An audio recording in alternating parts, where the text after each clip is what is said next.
on MythBusters. Am I missing an eyebrow? Danger at the gas pump. Are cell phones triggering deadly explosions?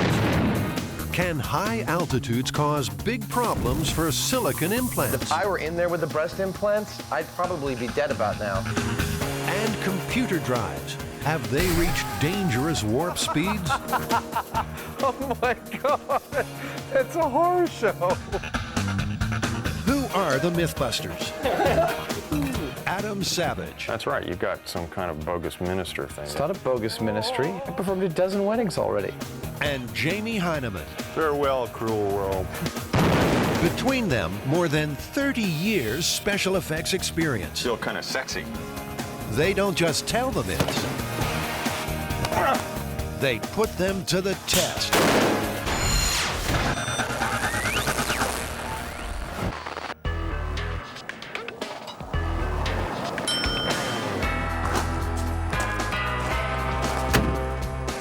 Hey, wake up, farm boy. What? Can you help me with directions to Antioch? I'm lost. So what are we doing at the Stoke Gas and Oil Memorabilia Town in Santa Rosa, California? Well, we're here to see whether you can accidentally blow up a gas station with a cell phone. And even if we fail, do we still get to blow something up? Oh, yeah. Excellent. So what exactly is this myth? Well, it's an email myth that says that the use of a cell phone near a gas station can cause an accidental explosion.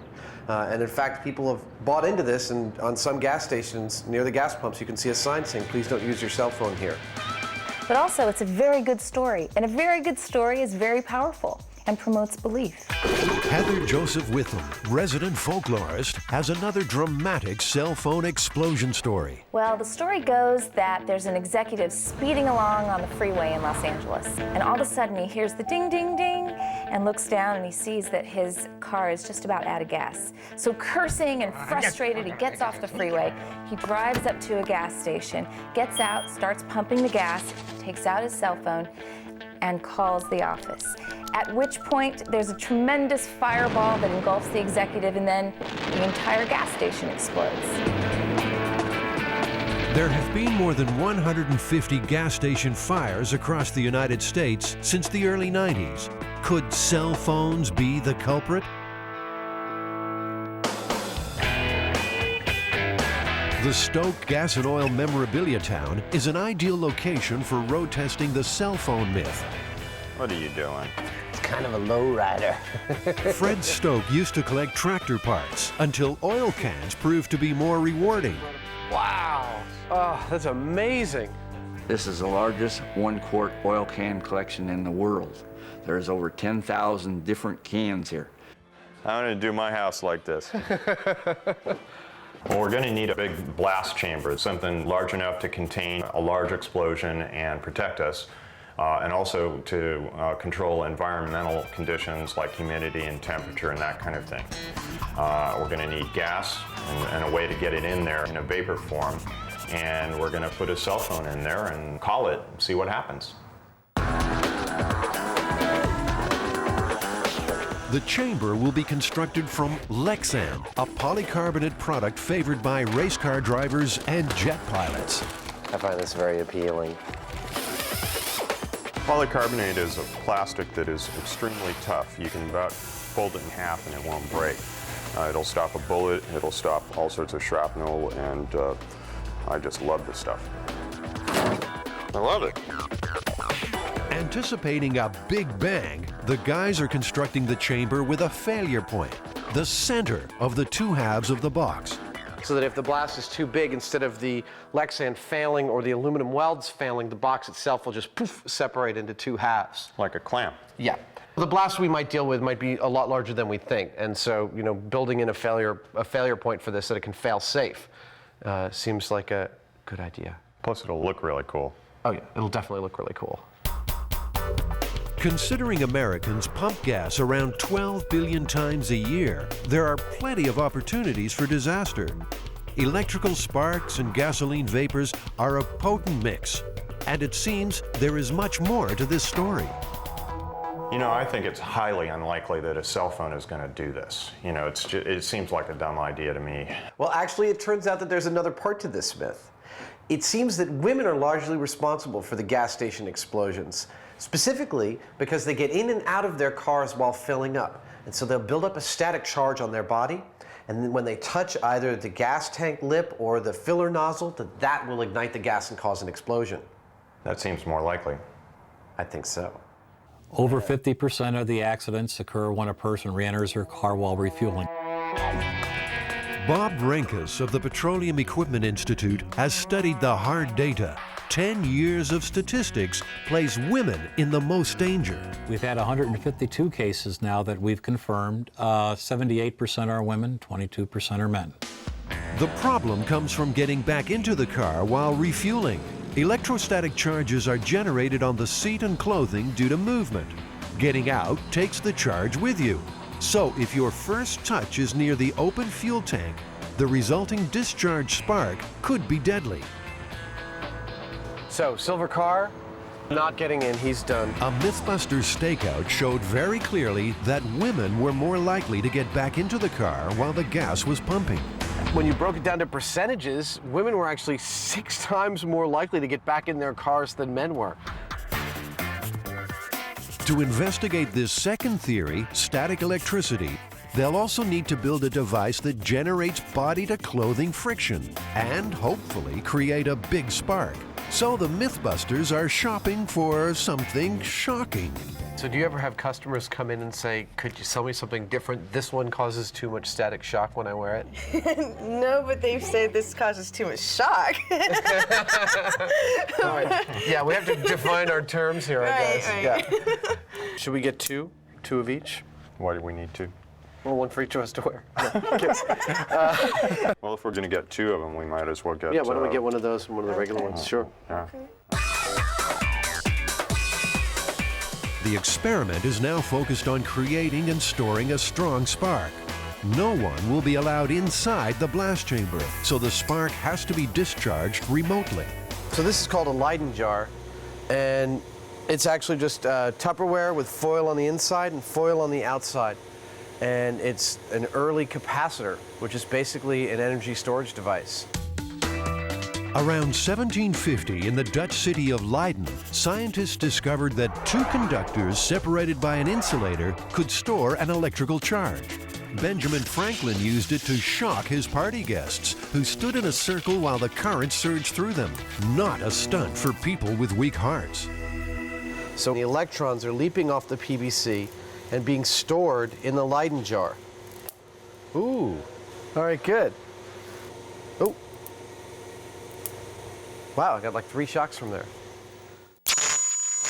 With the shocking garments in hand, they're off to the auto yard to find a suitable car seat.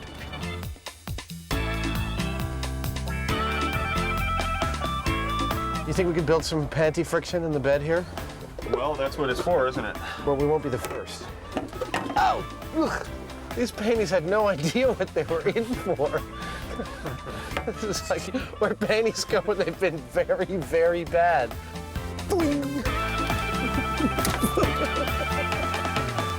I mean, I don't know which one actually to go with anymore. At this point, it's just like a sea of rubbing and vinyl and wet car seats. It's like high school. That's actually good. I got more of a charge off of this than anything yet. They have the seat of choice, but will it provide the necessary charge? I don't see any sparks. Watch this. Ooh. Back at Fred Stokes Gas Museum, the fire department has arrived to supervise the experiment. So, is it cell phones or static sparks that cause gas station fires? Well, let me see. We've got a crash test dummy with his legs removed. We've got a panty-static generator with leopard fur and panties wrapped around it. It's not exactly hard science.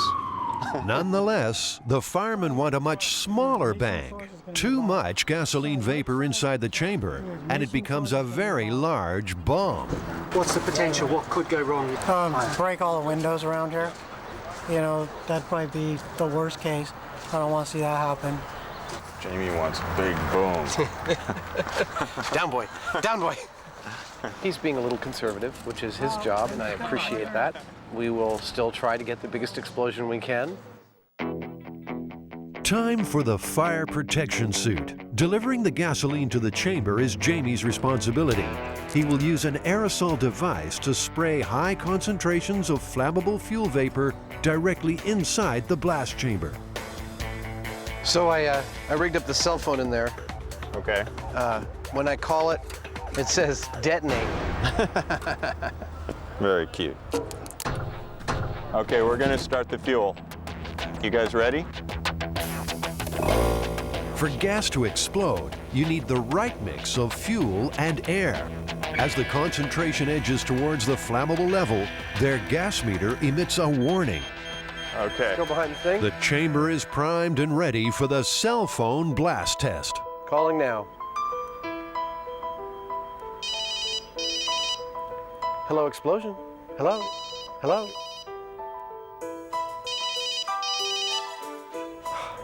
He never answers his phone. Both Jamie and Adam are confident the cell phone won't cause an explosion. It creates heat, but not enough to cause ignition. Time to test the second theory. Okay, guys, we're done with the cell phone and we're going to the panty-static generator. Keep as many unnecessary people back. Okay. I really have some concerns about that thing. I really do. Okay. All right, I will tell everybody. Thank you. You know, you'll notice the firemen are all kind of standing a lot further back than we are. Yeah. So this is not to be toyed around with. It is a bomb. Okay? Okay. With the chamber saturated in gasoline, it's time now for Adam's panty-static generator to spark an explosion. All right, we're going in 5, 4, 3, 2, 1.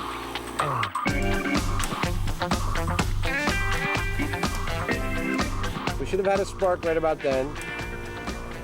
Come on, baby. Okay, I've gone through what should have been like at least 3 sparks so far. Okay. Even with sparks and the heavy fuel load, the gas will only blow if conditions are absolutely optimal. So far, nothing is happening. How hard can it be to blow up a room full of gasoline? My guess is just wrong mixture. Just that simple. Wrong mixture. That's it. We're packing up and we're gonna go home. With our tail between our legs. So it's back to the drawing board to see if cell phones or static sparks can cause gas pump fires. Ignition is still proving to be difficult, but the personal flashpoint is rising. Oh, wait, hold on, Adam, before you break up all afternoon's work. Give me just a sec. I thought all 4 sides were taped. You're a nice guy and all, but sometimes you're a bull in a china shop. I'm not gonna respond to that. Working with a smaller blast box should help them figure out the right fuel-air mix to achieve ignition. You know, all of that spray presents a lot of surface area, and I think it's probably sinking down and collecting right at the ground. My guess is that one of our mistakes with the big chamber was that we had the ignition source too far above the ground. So let's just see whether this works. To get a bigger spark, Jamie connects a device called a Jacob's ladder. You'll be familiar with its climbing arc from those old science fiction movies. But this is no toy. It's high voltage and potentially lethal. Now be careful in this metal. You know, we've got some pretty heavy-duty currents here, so. All right, shall we lose the spark and get some gasoline going and blow some stuff up in miniature?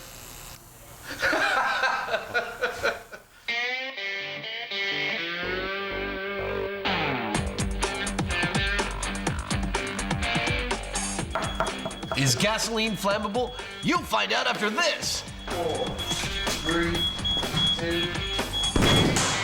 Hey, we made something blow up. We made something blow up.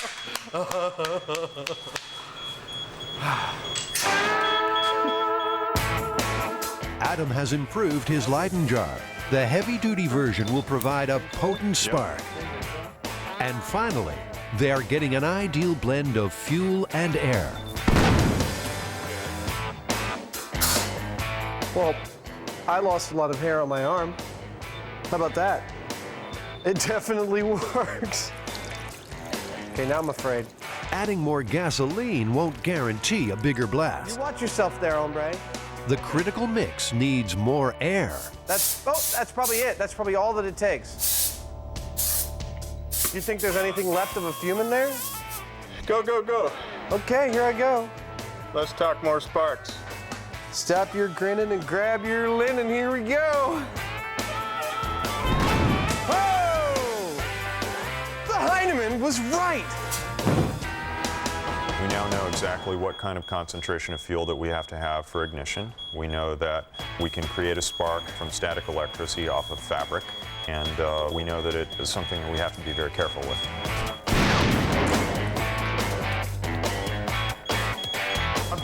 I'm fine.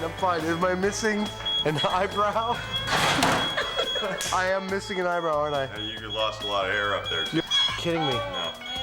You're all right. It's not gonna. It won't look weird after a day or two. I think it took him about 5 seconds to worry about whether he's going to look funny for his date. I have a date tomorrow. Is it survival more important or sex? All in the name of science. Okay, that was probably one of the stupidest things I've ever done. No problem now with the static spark. The mix is right and ignition comes easily. But what about the cell phone? Will it prove to be the cause of gas station fires? Nada. Niente. Second call. No explosion. So, Bob, have you heard of this myth regarding exploding a gas station by using a cell phone? Not only did I hear of it, I'm quoted in the myth that says, Mr. Rinkus says, don't use cell phones. They can cause fire at the pump. That email's gone around, and people take that literally because they are believing everything they see in emails, unfortunately. After researching hundreds of gas station fires, Bob Renkes of the Petroleum Equipment Institute says cell phones are in the clear. Pure and simple, we don't have any accidents involving a cell phone at a service station. It just doesn't happen. But a dramatic fire department demonstration clearly shows what can happen when static is involved. People who re-enter the car during refueling face the biggest risk. They're typically younger people, because older people will go like this to get out of their car. And when they do that, they discharge. So they just simply pop out of the car, not touch anything, not shut the door, not ground themselves, not touch this. They'll take 1, 2 steps. They're wearing neoprene shoes, so they're not discharging, they're not dissipating on the concrete. They touch a piece of metal here. The vapors are coming out of the tank. The air is coming in from outside, so that's 2 parts of the fire triangle, and the third part is a source of ignition, which is the spark. The problem comes is when they overreact, they go, oh my goodness, and they leave a stream of gasoline. They already have a fire, it gets underneath the car, or they could get it on themselves. With the cell phone myth well and truly busted, they still want to make their own big static bank. So they're back at Fred Stokes Gasoline Museum with the fire department there to monitor safety. You're gonna pump the whole thing in there. It's make or break time. So today the guys are using a much higher concentration of gas in a much finer spray. Okay, that's it. All right, here we go. Watching for spark.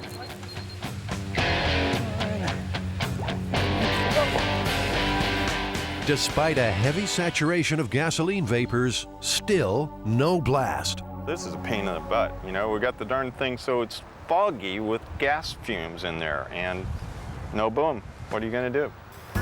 Leyden jar, I am finished with you. Desperate to get their big bang, the boys decide to use extra juice. Good spark. That good? Yeah. We're using a spark that's actually a smaller spark in terms of the kilovolts, but it's longer. We're using neon transformer to generate it, but it lasts as long as we want. So I feel totally confident we're gonna get the concussive boom that we want right now. Okay, Adam, let's get ready. Come on, okay, here we go. Stand by. I feel like something's gonna happen this time. In 3, 2, 1.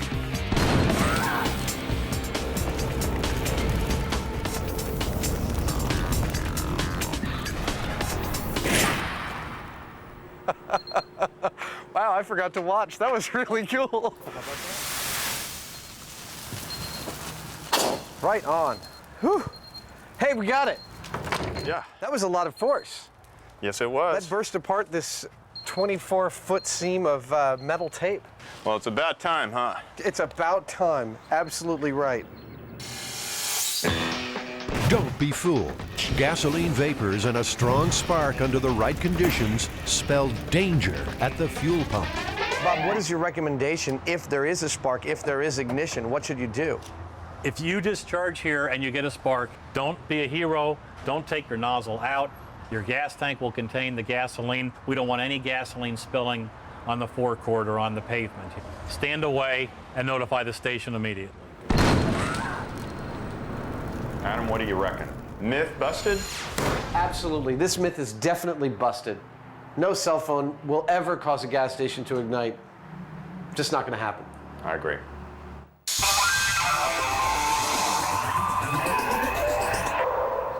Jamie. Yo. I got breasts. Check this out.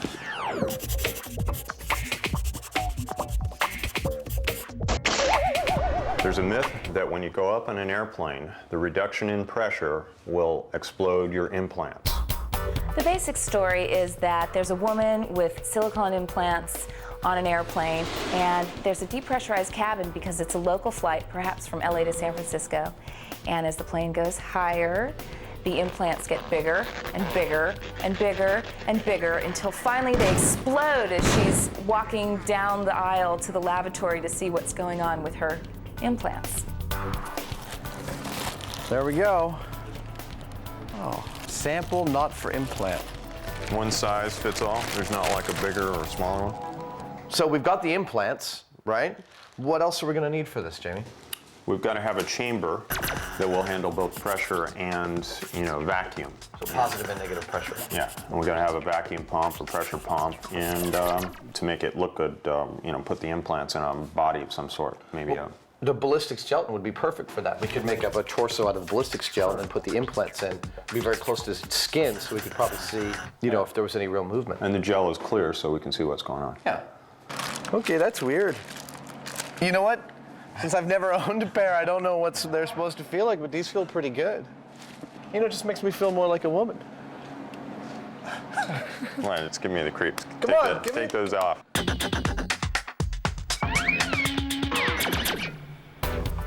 When you do it for cosmetic purposes, probably over 100,000 patients a year have breast augmentation. For that group, Plastic surgeon Dr. Gregory Georgiade knows his implants. He's performed thousands of procedures over 25 years. I have heard the myth, and you'd be not infrequently asked by patients, who had active lifestyles if they were going to skin dive, what would happen in their implants or what would happen in decompression in an airplane. And that was a common question. Have you ever heard any fantastic stories about this actually occurring? No, I never really have heard any fantastic stories. I have no first-hand experience with a patient that had a, quote, blowout at altitude along the way. But lots of people were worried about it, shall we say. Adam and Jamie are back in familiar territory, surrounded by scrap metal and high-tech surplus. I love this place. I spend every Saturday that I get a chance down here. They have coffee and donuts, cryo containers, beer kegs. What else we got? They're looking for a tank to convert to a chamber. They want to reproduce the altitude pressures that may cause an implant to expand or explode. Looks like the world's most expensive garbage can. Yeah. Now there's a tank. Unfortunately, it feels like it's maybe 2,000 pounds or so. I see one back here that's starting to look like... Oh my Lord! You have to come here and look at this. By the looks of this is, not ultra high pressure, but it's pretty good. Look at the thickness on those. I love it when I find this kind of stuff. I mean, this is so cool. This is like sci-fi right here. Probably cost somebody maybe 30 or 50 grand new, I don't know. But it's just a beautiful piece of hardware. I get such a kick out of this stuff. How much does he want for it? It's going to be by the weight of the aluminum, I'm sure. God bless them. I don't care what it was. Just tell me how much it weighs.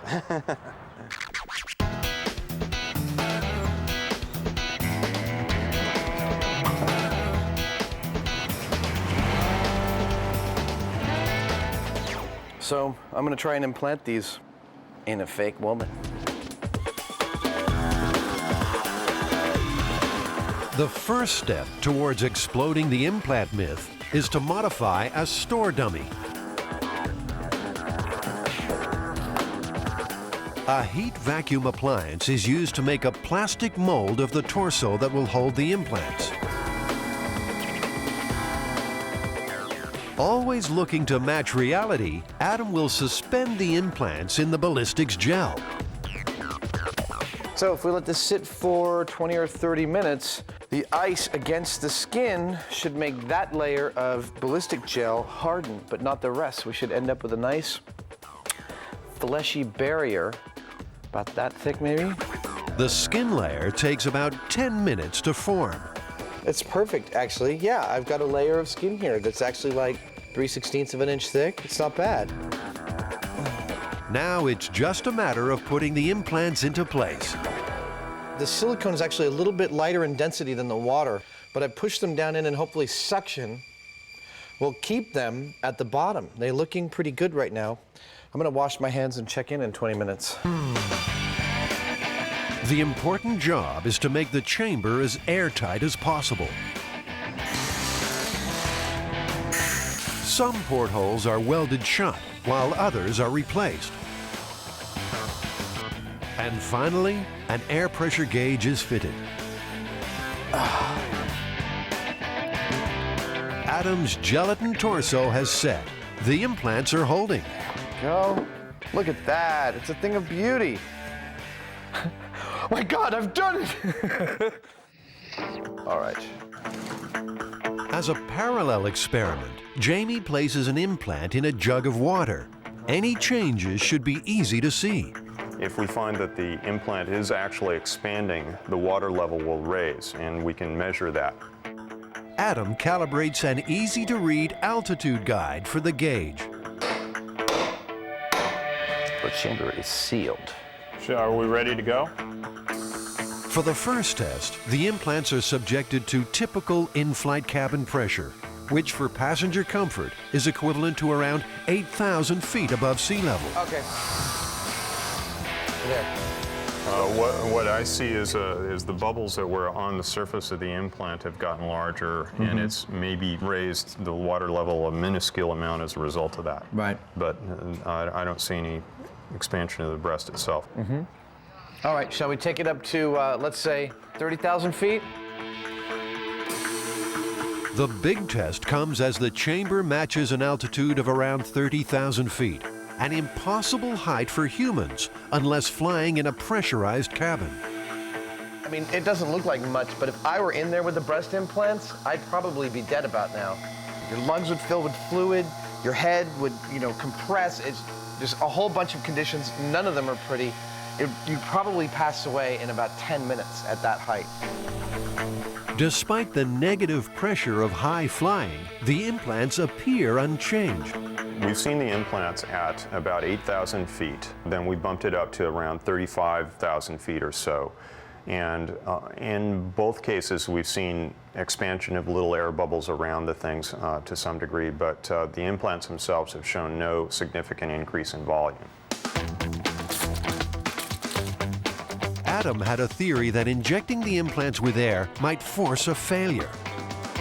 I added some air to each of the implants. To the right one, I added 3 cc's of air. To the left one, I added 10 cc's of air. There we go. Yeah, we're at about 35,000 feet now. I'm not really noticing any significant change in the air pockets. We definitely know that air can expand really well. We got a balloon in there, and the balloon's been blowing up to twice its volume, but the air inside the implants is not. I didn't really notice any difference at all. Me neither. Yeah, I mean, effectively nothing. Nothing much happening at altitude, so Jamie hooks up a small chamber to emulate the high pressures of deep sea diving. He didn't figure on explosive results. We had a seal blow. Are you guys all right? It sounded like you shot an elephant. Yeah, it kind of hurt my ears too. No one hurt, but Jamie had a close call. Rapid changes in pressure can cause serious hearing damage. No changes to the implant at high pressure, so it's back to the large chamber for another low pressure altitude test. Within a few minutes, it's taken the equivalent of a rapid trip from the ocean's floor to the summit of Everest. Shall we go up to 30,000 feet?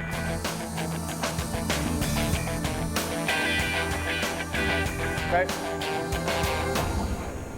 I don't see nothing. I don't see any air bubbles. I don't see any noticeable difference. So this replicated someone diving in water and then immediately getting into a plane? Yes. So effectively no difference. Scientists at Duke University have been studying the rigors of pressure on the human body for many years. This is the main clinical chamber here. Watch your heads again. And the actual chamber is compressed with air. Dr. Richard Vann from Duke University's Center for Hyperbaric Medicine knows all about pressure and the concerns of people with implants.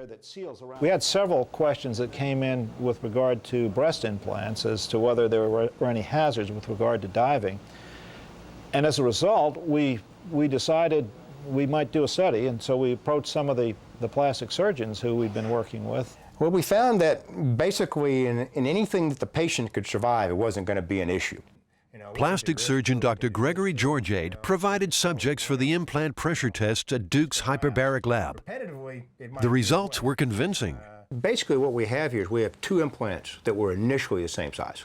And I expanded it by about 50%, which is the maximum volume expansion we could find in the studies we did, to show you what the implant would look like. And you can see it's 50% bigger. The implant could double or triple its total volume before the shell is ever going to break. So it isn't going to be an issue. And a patient that had this happen would have been dead because of the nitrogen bubbles that ended up in their brain with the bends long before the implant got to this size. So why do you think people were worried about this to begin with? Well, I think they were worried about it because the supermarket tabloids had got their attention. And that it's another good story along with Bigfoot and the Loch Ness Monster. The myth of the exploding implant appears to be well and truly busted. I got to do it really hard, right? No, you can't. Oh, God, God. But the story has one more chapter. Adam now tries an inflatable brassiere. Jamie, you want to tie me up? An earlier version of this narrative that took place in the 1950s dealt with a national sales manager for the inflatable bra, was on, again, a flight in a depressurized plane. She was wearing her product, as any good salesperson would. And as the plane got higher, her bra got bigger and bigger and bigger, and the other passengers were kind of starting to freak out. So she had to go spend the rest of the flight in the cabin with the pilots, which you couldn't do these days. Okay, wow, that sucks. That sound? That's really bad. Adam volunteers to give the inflatable bra a personal test at 8,000 feet. Go for tank depressurization. Slowly in increments. Adam, how are they doing? Are they getting bigger? Roger that, Mission Control. My breasts are expanding. Repeat, breasts are expanding. They're definitely getting firmer, but nothing exploded, unfortunately.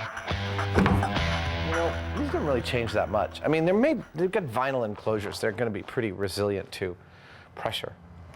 But, you know, they were definitely firmer at 8,000 feet, but not by much.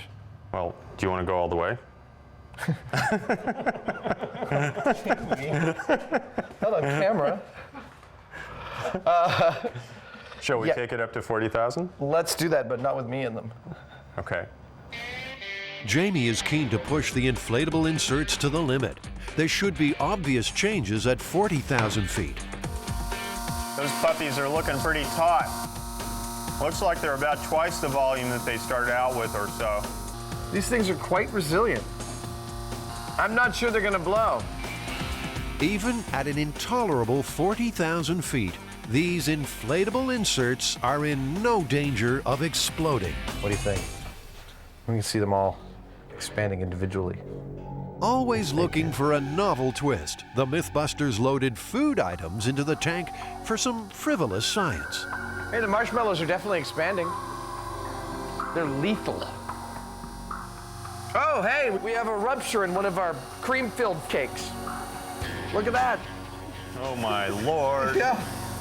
I'd say the snowballs are much larger now. They're coming off the plate. I think this just goes to show that if you're a paratrooper and you got one of these cream-filled confections in your pocket of your uniform, you better be careful.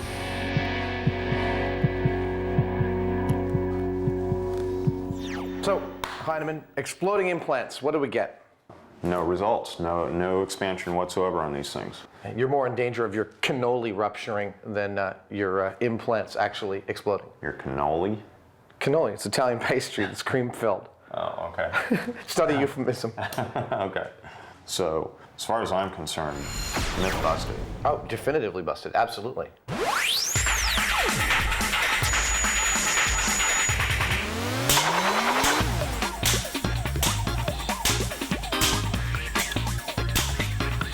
Oh, must test CD-ROM.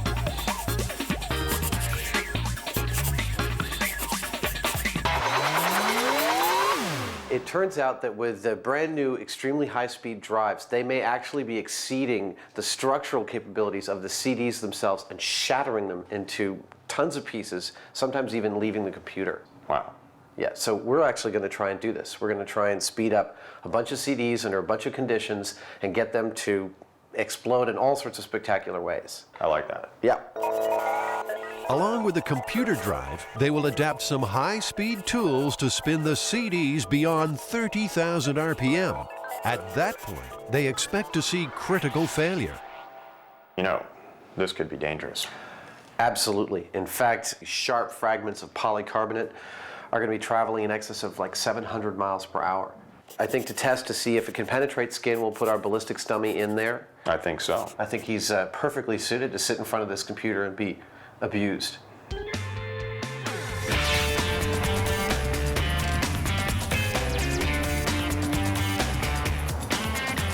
We are driving through Silicon Valley on our way to one of the largest computer recyclers in the Bay Area, and if anyone's going to have a high-speed, like 52-speed CD-ROM drive for us to test, it's going to be them. If there's something better than a computer store and a shopping cart, I'm not sure what it is. This is Adam's Life 3.0. I need to get a couple towers to put these in.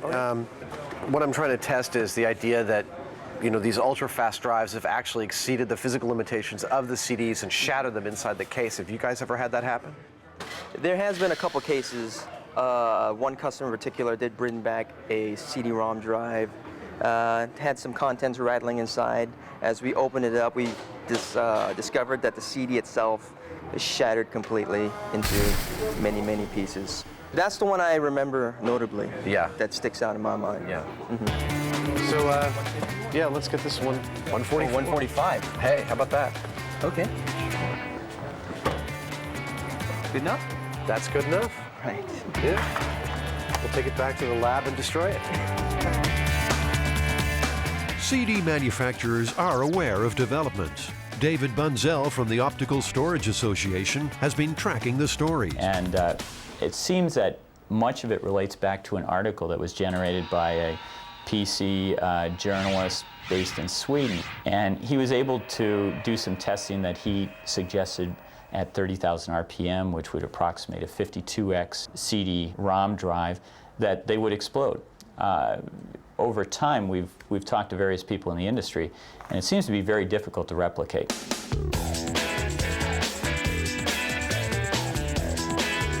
To replicate the CD shattering experience, Adam exposed some computer disks to the kind of treatment imposed on them by users. CDs that blew apart in computer drives may have been damaged by sunlight, corrosive spills, or normal wear and tear. To test this myth realistically, a few CDs had to be sacrificed. Cracked, exposed to sunlight, 24 hours. Rubbing alcohol, microwave, off-center label, expensive name brand control CD. See how it does.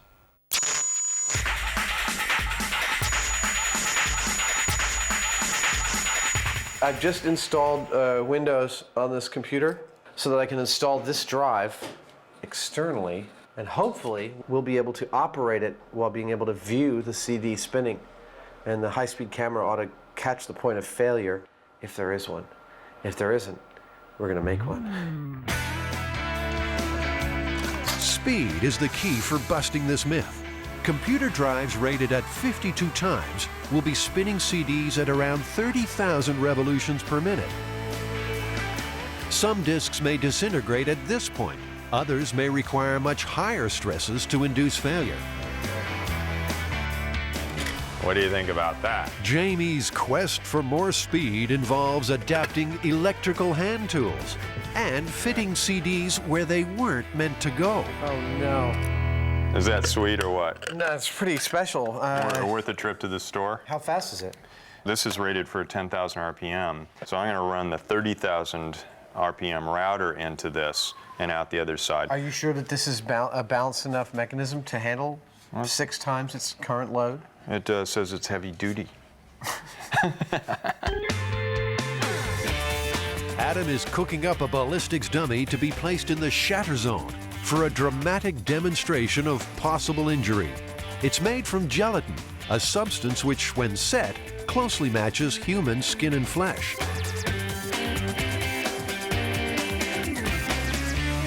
Wish I could understand why we can't get this to spin up to its full speed. We've done everything we can to get it to max out, and it may just be that the computer's not fast enough to read it as fast as 56 speed.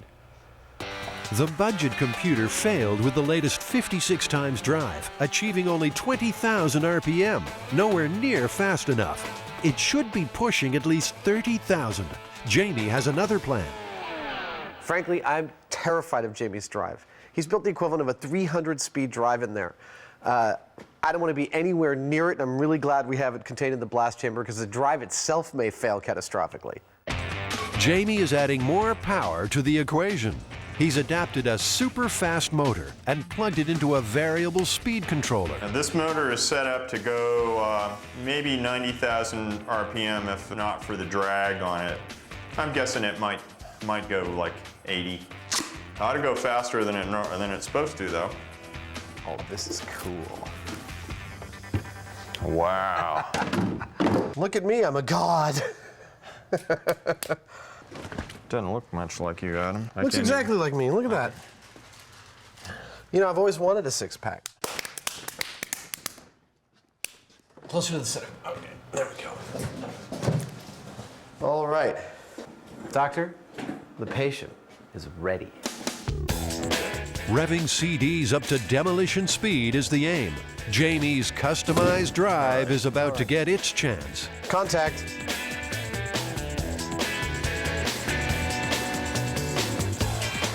Whoa. Oh my God. Faster, faster! That's all of it? Yeah. It's only reading 20,000. That might be as fast as it can spin something like a CD. The friction with the air makes it have to draw more amps in order to do it. We'd do better direct drive right off of the router, and I know it would spin that up. They're still unable to get to the required 30,000 RPM. But the workshop has other fast tools. Lathe, 2,000 RPM. Bench grinder, 3,500 RPM. Dental drill, 60,000 RPM. Air turbine. I'm not sure how fast it's going, but it's awful fast.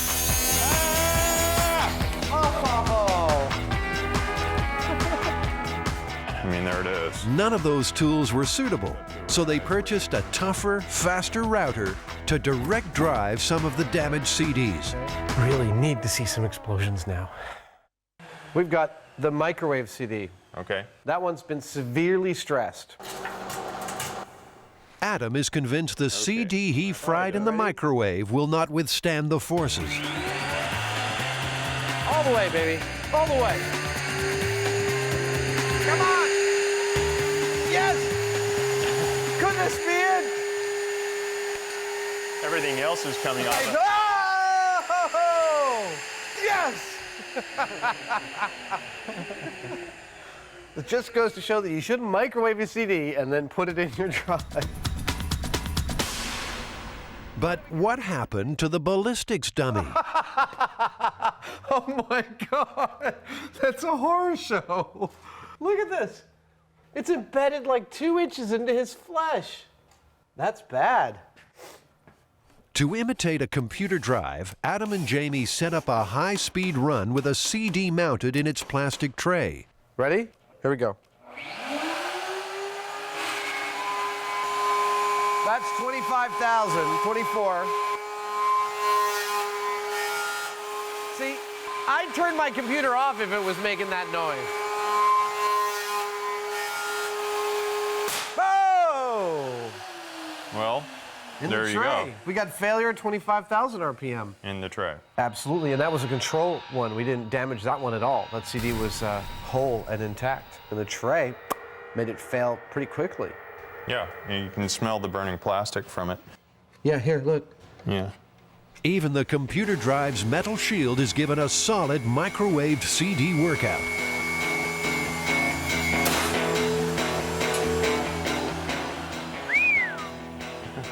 That's spectacular. Look at the damage it did to this case. I mean, it spread the sides out. Yeah, little dent marks. Yeah, it dented the steel. It's like hitting it with a hammer. If the high-speed 52 and 56 times drives are already causing some disks to shatter, what does the future hold? So, David, are we going to see 100x drives, 200? Where's it going to stop? I wouldn't really expect the optical drives to go much past the 52x range. I think what you're going to see in terms of increased capacity is going to be done more with different types of lasers, different technology unpacking the bits tighter on the disk. And their speed is not as critical of an issue, so you will probably not even need the 52x to be able to accomplish this. You ready to ramp it up to double speed? I'm ready. All right, Let's go, Spin Man. So far, most undamaged control CDs have withstood standard spin forces. Only one disintegrated. Slow-motion pictures show them warping, but not shattering. But Jamie and Adam want mass destruction. They switch from 110 volts to a potent 220. It's party time. You ready, Baldy? Wait. Okay, Ready? and unplug it right after you're done. Yeah. 3, 2, 1.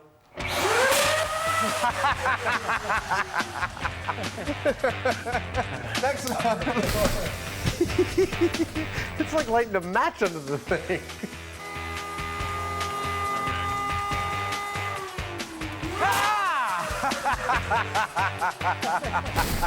Okay, next one. Next one.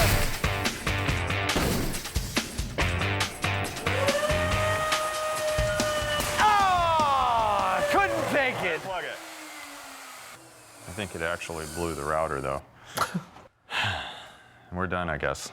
I think we've done a good day's work here. Any day we create that much shrapnel is a good day. That's astounding. I mean, it's like almost like Christmas. So listen, even if one blew up in your computer, would you be at risk? No.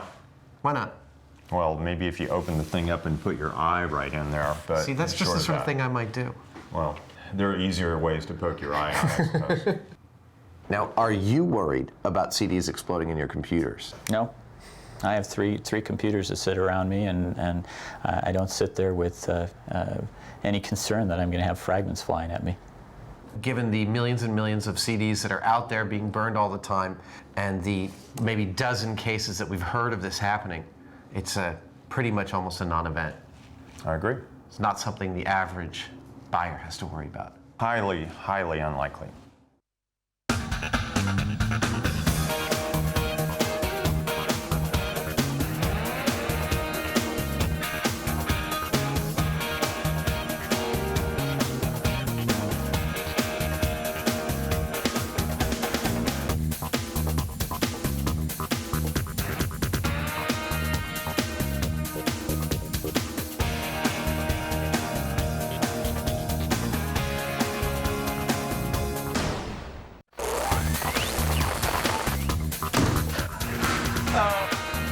this episode of MythBusters, it's enough to drive you round the bend. One toilet's probably as good as the other. Our new host gets a hazing, then a blazing, as we turn up the heat on the exploding toilet myth. He's still holding the cigarette. The clothing gets kinky in the quest to answer an age-old weather mystery. And staring down the barrel, Adam and Jamie take aim at the myth of the magic bullet. Who are the MythBusters? Am I missing an eyebrow? Adam Savage. I always enjoyed seeing Adam in pain. Oh! And Jamie Heineman. Jamie wants a big boom. Between them, more than 30 years special effects experience. Feels kind of sexy. They don't just tell the myths. Farewell, cruel world. They put them to the test.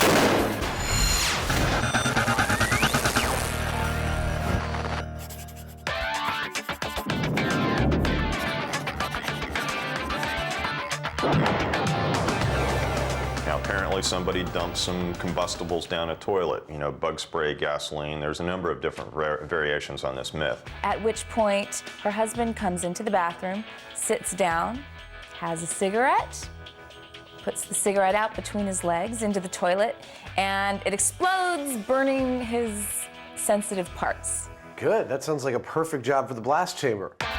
It should be easy for the MythBusters to get this one in the can. All they have to do is buy a toilet, dump a range of combustible materials into it, drop in a lit cigarette, and watch the fireworks. With your years of experience of exploding toilets and combustible gases, what do you think the hard part of this experiment's going to be? I'm trying to think of various ways that we can actually make that toilet blow up. And, you know, maybe the gasoline or maybe the bug spray will do it. But if not, you know, there are other things that we can put in there. Like a grand finale? Yeah, one way or another, we're going to blow up that damn toilet. Okay, good. First step, down to the local junkyard on the lookout for a toilet.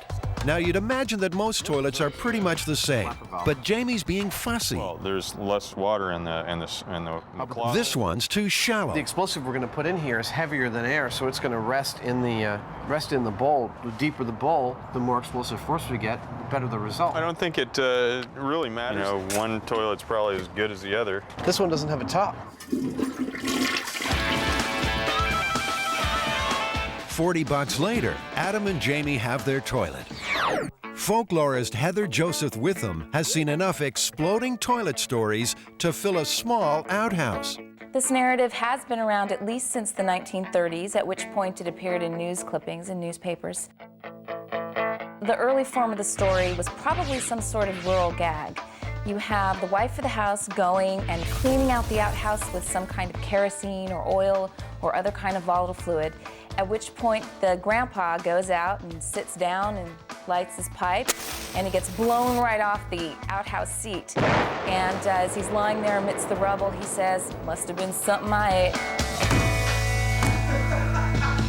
The bottom line is, Jamie plans to be sitting on the toilet when it goes up, so he'll need more than his trusty beret. He's measuring himself for a purpose-built protective suit made from football equipment and impact-resistant foam padding. Ow! If that toilet's supposed to launch me across the room, then, you know, it'd be kind of nice to have this. I'll integrate into the suit as much as I can. Yeah. But, you know, this... Yeah. Then you'll be like this. Go ahead, shoot me. It's not long, though, before Jamie changes his mind about taking one for the team. After all this armor and your big costume, you don't want to sit on the toilet anymore. Why not? Well, that foam, you know, that impact foam burned kind of like napalm. And after a lot of thought about it, I'm more concerned about getting torched than I am about getting blown across the room. I had a suspicion you might wuss out on this armor thing, so I've actually been making some calls, and I might have a very, very acceptable plan B. Ding, we got it. Oh, what a touch.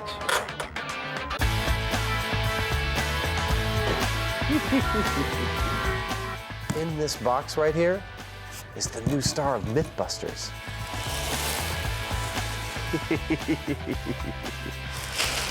Oh, look at that. That's all I need is another dummy around this place.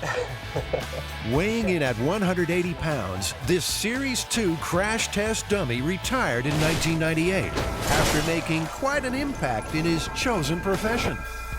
Oh, this is pretty cool. What part of the body is that this? That would be the, goes into the torso. Oh, that's the stomach, okay.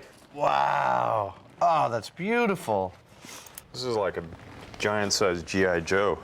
But if it's the quiet life he's after, he's a bigger dummy than he looks. He's not going to upstage us. We just kick him back into submission. All he needs now is a name. I think we should call him Buster.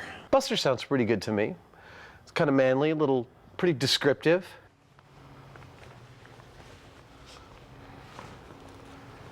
He doesn't have any ears. The next step, Jamie has to build a remote-controlled hand to drop the cigarette.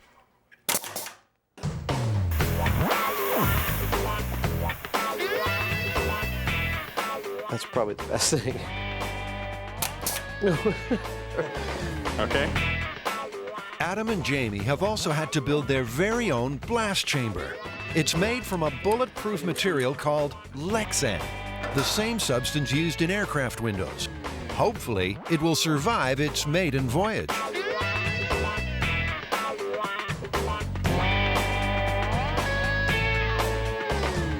On its first outing, the blast chamber is doubling as the world's most public bathroom.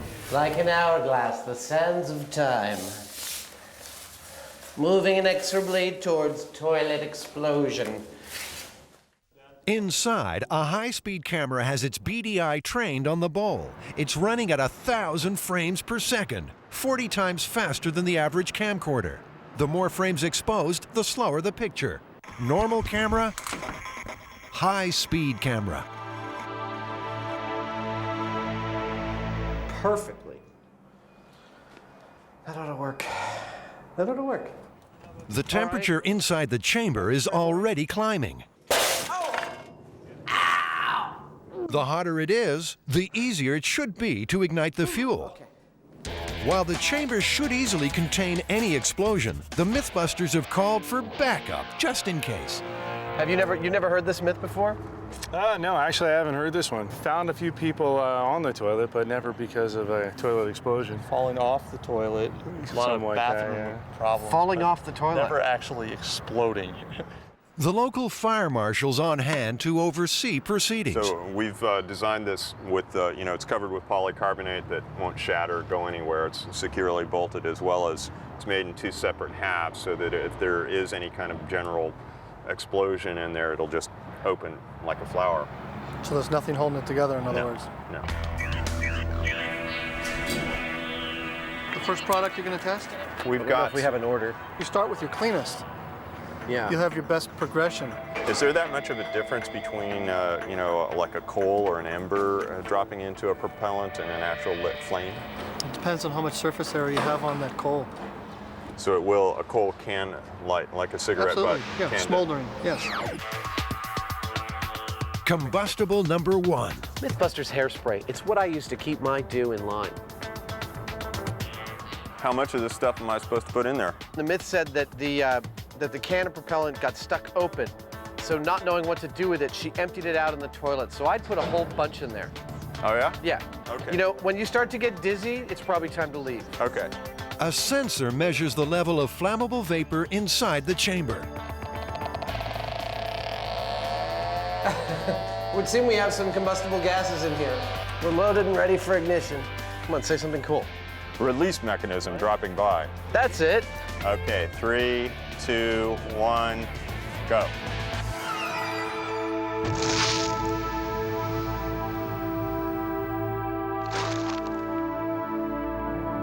Nothing.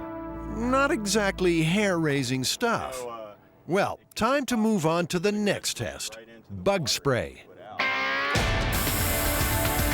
All right. All right. Well. Aw. This is powerful porcelain. It seems the smoldering tip of the cigarette is not producing enough heat to reach the flash point of the hydrocarbons. I mean, we're totally duplicating the circumstances of the myth. lit cigarette, bug spray. It's not like anyone tried to reach an ideal air-fuel mixture. Bug spray and hairspray aren't the most flammable things in the world. And also, you know, it's a cigarette with a coal on it. It'd be better to have a nice open flame to it. It's time to move outside the confines of the myth and see if a naked flame can spark some life. More bug spray. If it doesn't do it on this one, I don't think it's happening. We still got a few more things to try, though, so be patient. All right. All right. This time, Jamie's giving it both barrels, the sensors squealing. Okay, here goes. There, go. Did it go in the toilet? It did, and there was actually a little poof in the toilet. Well, hardly 4th of July. Poof. We have poof. Testing, 1, 2, 3. Time for butane to step up to the plate.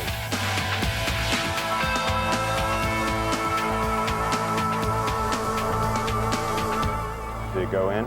It went right in, nothing happened. All right, match, lighting, go. Wow. There's a poof. Finally. That is not enough to blast somebody off a seat. You don't think so? No. I don't think so either.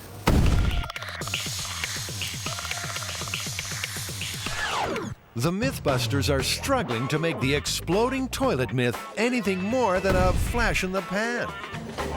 But this isn't the first time someone has put this story to the test. Dr. Robert Slay first heard about the exploding toilet myth in the mid-70s. Intrigued, he conducted his own myth-busting experiment. I myself in Texas, in investigating this with a large watermelon, and a full can of spray was only able to singe the bottom of the watermelon, not to have it leave the toilet. Dr. Slay says these stories are invaluable in a field where every day is a matter of life and death. I think they're therapeutic in the sense that it relieves stress. We know that humor used appropriately, particularly in tense work situations, tends to make people perform better.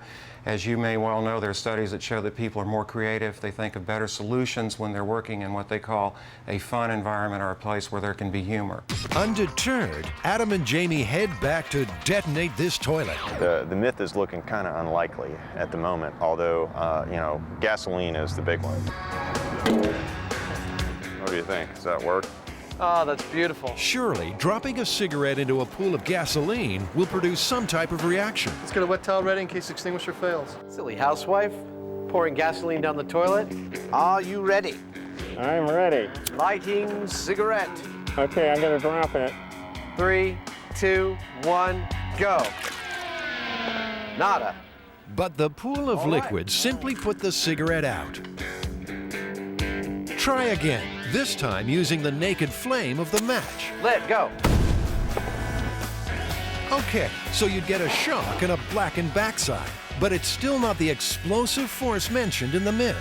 So do you think that was enough to blow you off the toilet? No way. No way. It wasn't really like a concussive blast. I mean, it didn't, you know, I didn't see the chamber move very much at all. Finally, the moment the MythBusters have been sweating on. It's time for Solution X, gunpowder. We have this black powder that, like, there's actually almost a full can of this. You think you could let us put it in the toilet and set it off? Sure, go ahead. Try a capful in a metal container and see what we get out of it. Okay. Now this looks more like it. The turkey basters. Oh, that's beautiful. So that made a nice woof, actually. Yeah, it did make a very nice woof. I saw a movie like this once.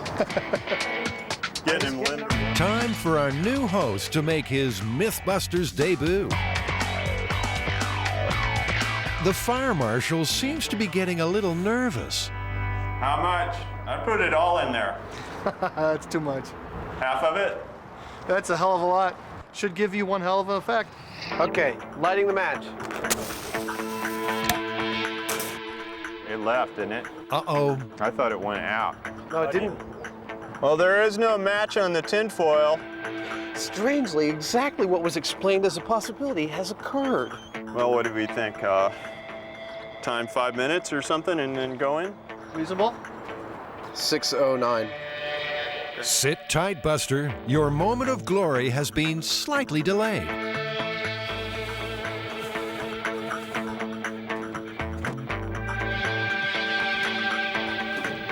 chamber is sealed. Are we good to go? Yep. Ready. Go.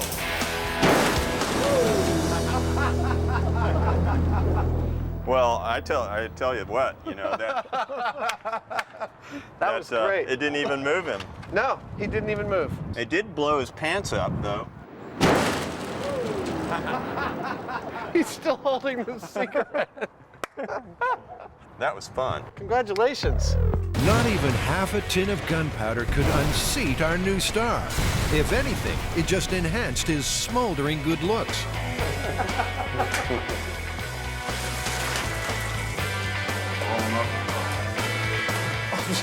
There you go. Yeah, I've had days just like this too. Another myth busted. Jamie and Adam are flush with success. This is perfect amount of carnage.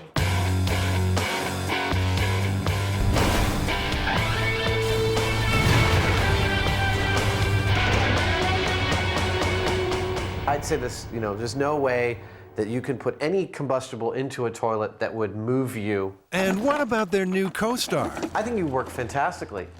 In fact, we were able to set fire to his clothes, and he doesn't seem any the worse for wear. I mean, he smells a little bit, but I think he did fantastically.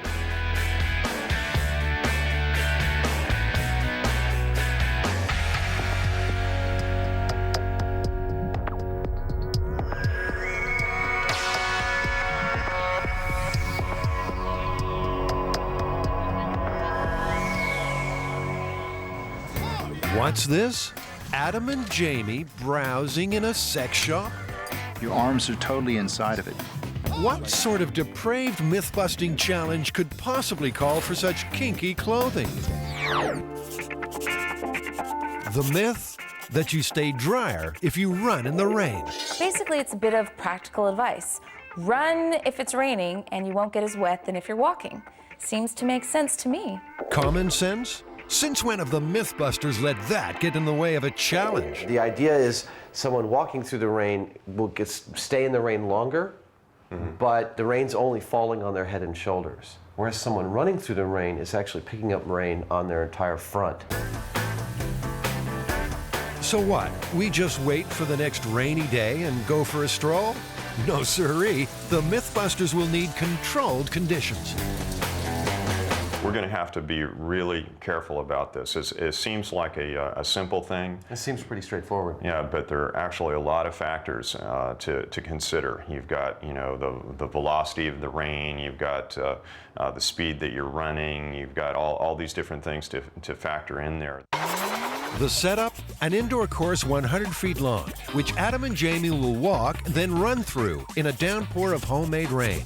They'll wear identical cotton coveralls, which will be weighed after each test to see how much rain they've soaked up. Now, all that means they'll have to manufacture some very precise precipitation.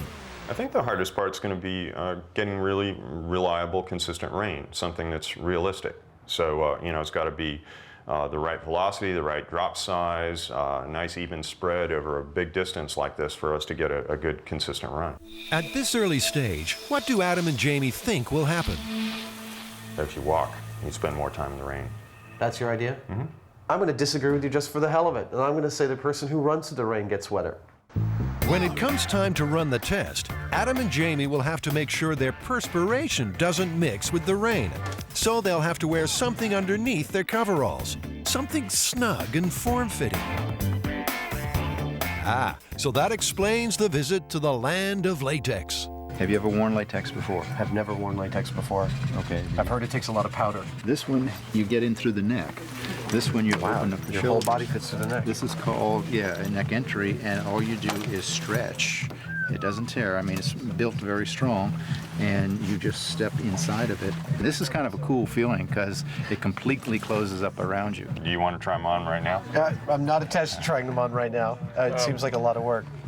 But apparently, we're going to try it on right now.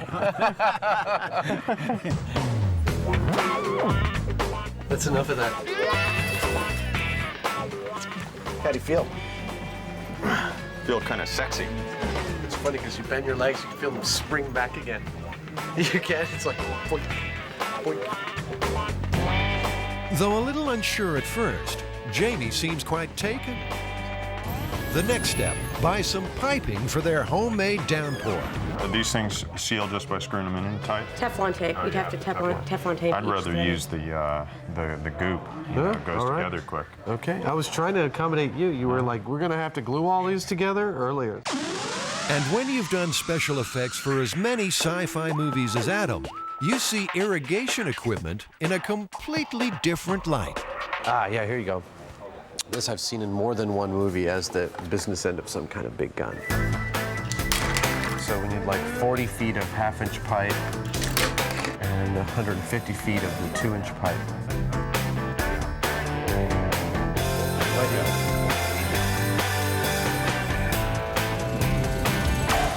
We need to have at least about 60 feet of height for the sprinklers so that the raindrops can achieve terminal velocity. After falling 60 feet, a drop of water is traveling at maximum speed, around 22 feet per second.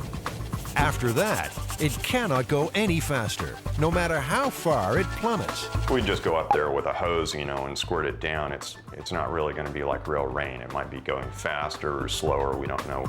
Over the years, several studies have sought to answer the question of whether you should amble or gallop through the rain. Meteorologists Tom Peterson and Trevor Wallace conducted their own experiment at the National Climatic Data Center in North Carolina. That's perfect. They simply waited for a downpour and stepped outside. We measured out an approximate course to try to get 100 meters, but we didn't feel like it was crucial to have exactly 100 meters because we weren't trying to see how much rain we absorbed in 100 meters, but the relative difference between running and walking. Tom walked, Trevor ran. Then their clothing was weighed. We won't reveal their results just yet. Let's wait and see how Adam and Jamie get on. Ironically, the heavens have opened, just as Adam and Jamie find the perfect place to whip up a storm. So here we are, Jamie. An Alameda Naval Base. Yeah, across the bay from San Francisco. You know, they used to paint C-130 planes in this room. It's a big hangar. Yeah.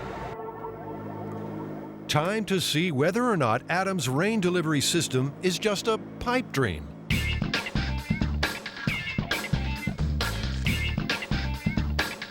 "150 feet of pipe with sprinkler heads every 6 feet. I'm actually really pleased with the way things are going. We've got half up already. I'm going to do the other half right now.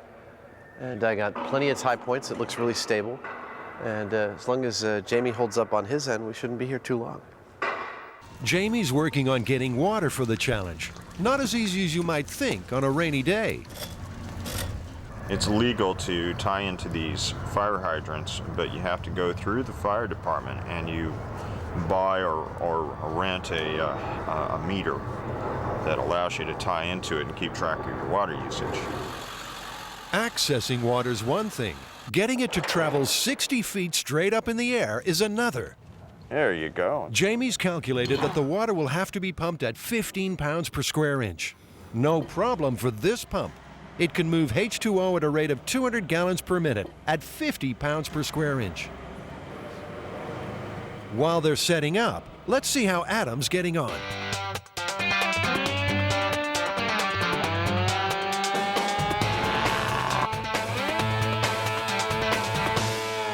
That might be enough, but you know what? I don't think so. Guess that means he's finished the rain rig. With the pipes in place and the water pumping, the MythBusters are keen to give the rain a dry run.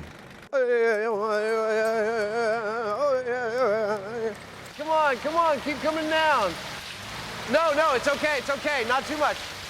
Okay, so what's next? Well, we have to mark out a course, and it's 100 feet long, so we're going to mark it out with tape.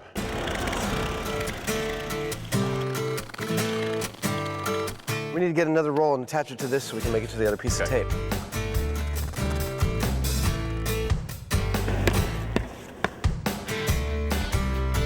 Is that 100 feet? Are we too long? Just a hair.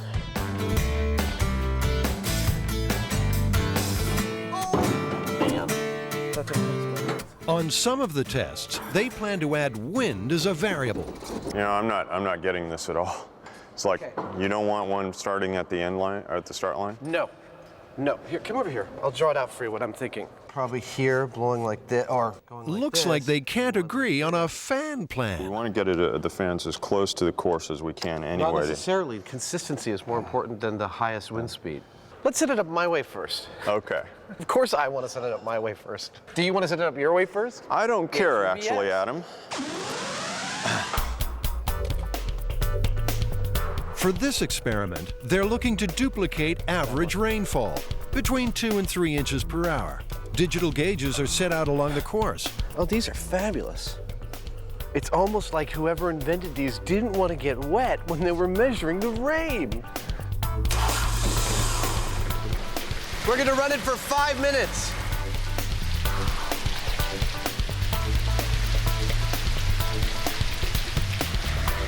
I can't tell how big the drops are. So currently we're getting just about 1 3/4 inches per hour. We want to goose up the throttle just a little bit, and we should have the perfect amount of rain. I'm ready to dress up.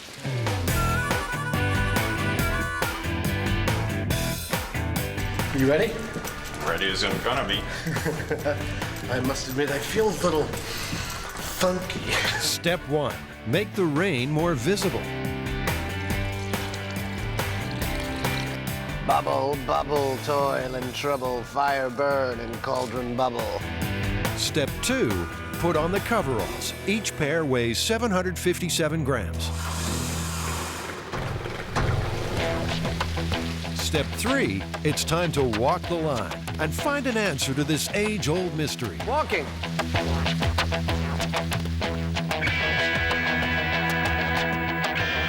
Our high-speed camera, running at 1,000 frames per second, captures every single droplet. Adam and Jamie will walk the course twice, once with wind, once without. And stop. Each take is timed. Then the coveralls are straight off and onto the scales. 785 grams. What was the original weight? 757. 757. Cool. So 18 grams of water. And the results faithfully recorded. Now, Jamie's turn to be under the weather.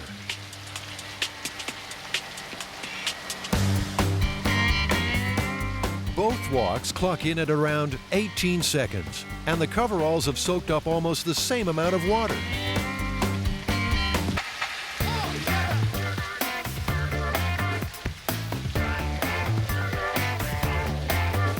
But what happens when Adam and Jamie up the pace? That can't be right. 798, significantly more. Adam's coveralls are 14 grams heavier after the run. Time to find out what our meteorologists gauged from their rain experiment. It's much better to run than walk, according to our model and the experiment. The runner was 40% less wet than the walker. On Jamie's run, the difference isn't as great. 793. But the raw data is still pointing to an answer that flies in the face of science.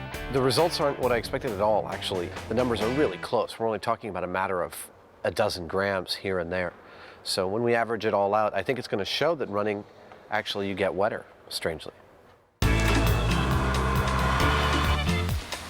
The difference is minute. Wind-blown rain makes the coveralls only a few grams heavier. The overall result, however, remains the same. At the end of the day, 8 pink-tinged coveralls tell the story. After the running, the rubber suits, the getting wet, crunching the numbers, what's the final result? What's the verdict? Better to walk than run. Really? Yeah, it was very clear. Over a 100-foot course with 2 to 3 inches per hour rain delivery, we got more than twice the rain per foot running than we did with walking. Is this one busted? This one's busted. Fact is that it's better to walk than to run in the rain.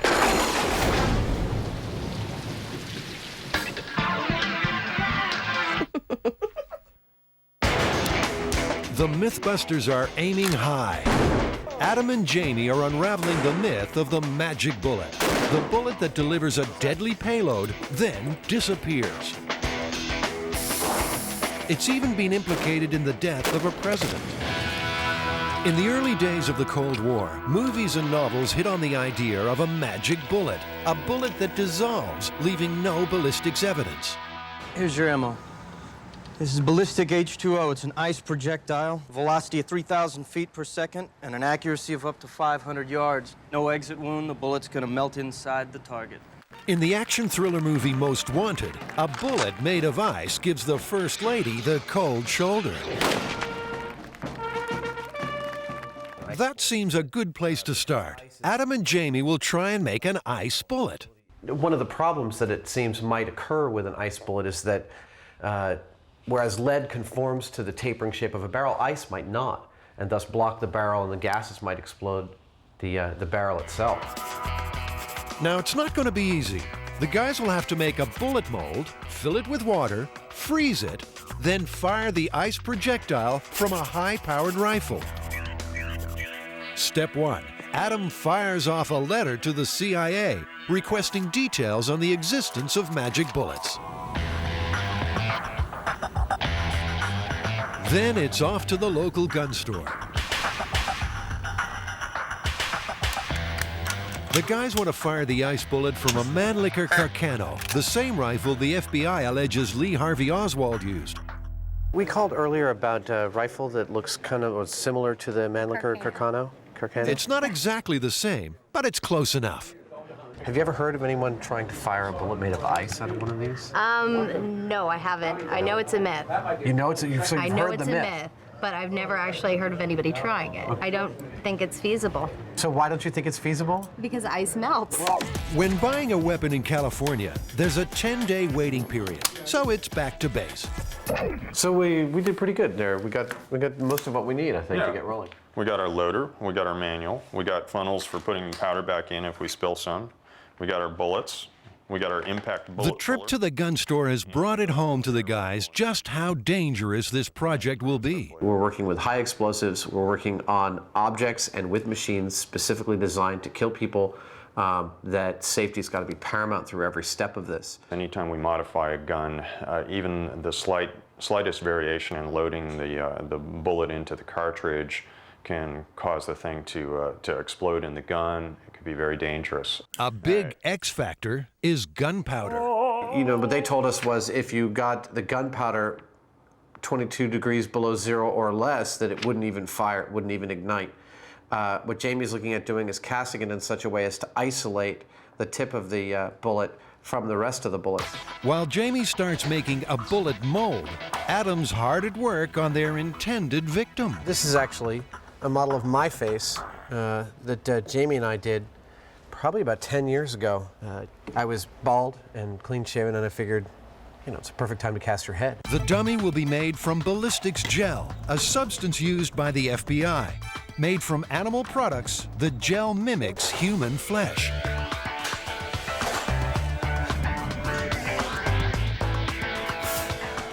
Time to get sculpting.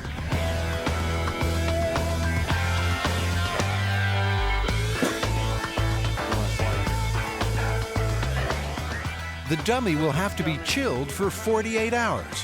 Where are they going to find a big enough freezer? Wow, that's made of Jell-O? That's made of Jell-O, 200 pounds of Jell-O. It feels good. Right over there. It's over to the cool room at the local deli.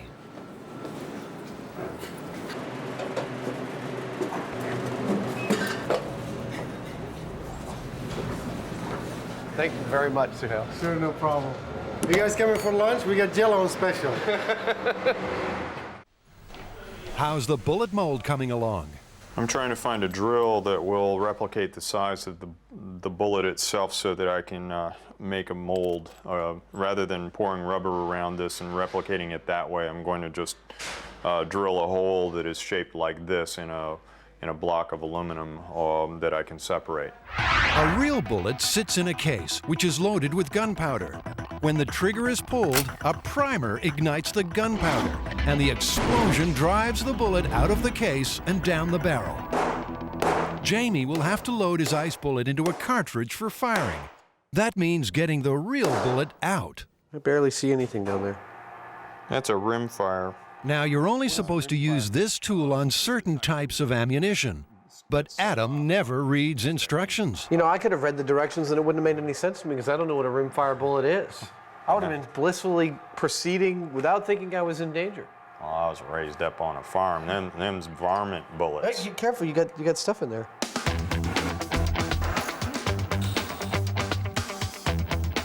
The ice bullet mold is ready to go. The two aluminum blocks screw together, forming a perfect bullet shape. Jamie pours water into the mold and dunks it in liquid nitrogen. Looks good. Looks like a bullet to me. But getting the bullet out of the mold in one piece is proving a problem. You know, it didn't come out all in one piece. I need to put a coating on the inside of the mold so that the ice comes out easily because it's very brittle. We don't want to break it before we get it in the gun. The alarm bells are ringing already. If an ice bullet is too brittle to survive the mold intact, how could it be fired from the barrel of a rifle?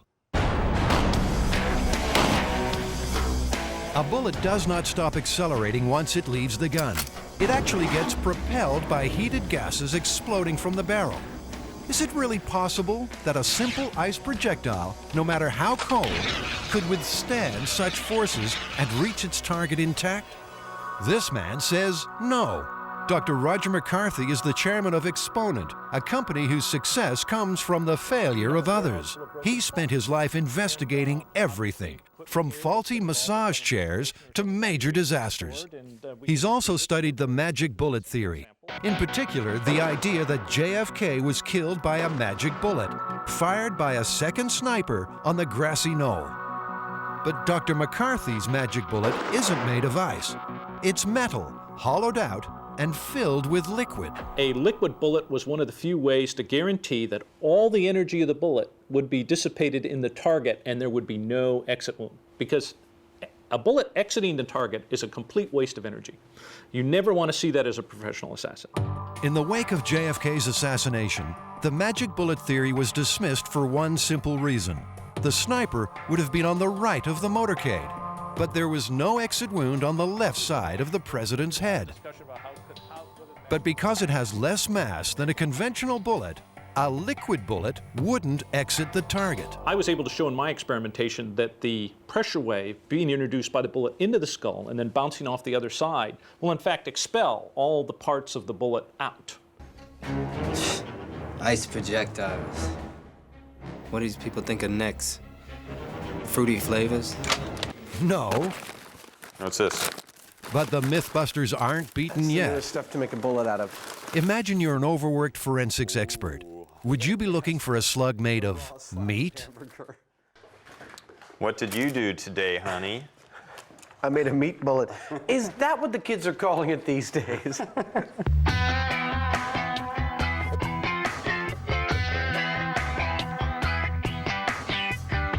That's a hard little steak. That's a loaded meat bullet. The result? Well, Adam's mouth's watering. I would bet you that this is the most successful test we have. Jamie's on a roll. He tries again. This time, a bullet made of simple gelatin. I've got a cold. This is looking really promising because it's not at all brittle. Why don't you mess with that? That's sealed up. That's pretty good stuff right there. Yeah, it's a little bit flexible, a little bit hard. It's a little bit country, a little bit rock and roll. Meanwhile, some interesting mail has arrived. A reply from the CIA. Operational files of the CIA are exempt from the publication provisions of the Freedom of Information Act. The files that would contain responsive records, if any exist, are not subject to search. What that seems to say is there's almost definitely something like this, but because it's being used, they can't tell us about it. It's not subject to a Freedom of Information Act request. Request denied.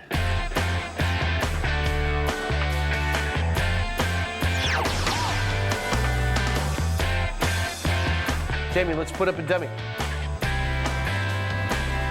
Time to see if the MythBusters' magic bullets are at home on the range. How you doing there, buddy? How you doing? Yeah, you're doing so good. We're gonna shoot you. To make sure everything's above board, we've had to call in one of San Francisco's finest to oversee this shoot.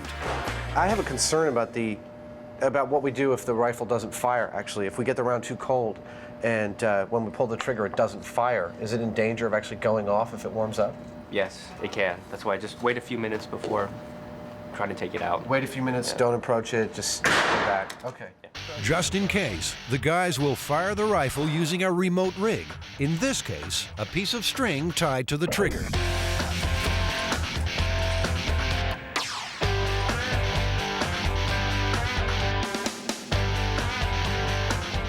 Well, that's a nice meat bullet if I ever saw one. Which I never have. Back in the Army? But will it make mincemeat of the dummy? 3, 2, 1. Let's go take a look. The beef bullet exploded. Specks of meat are embedded in the torso. Unfortunately, there's also plenty of ballistics evidence left behind. It looks like half of the cordite didn't even explode, didn't even ignite. Yeah, I It guess was it less loud than before. Needs a certain amount of, stay in there-ness. Like needs to plug the cartridge. Stay in there-ness? Yeah. Is that scientific? Maybe a gelatin bullet will have that elusive stay in there-ness. The gel is colored with food dye, so it'll show up in the dummy.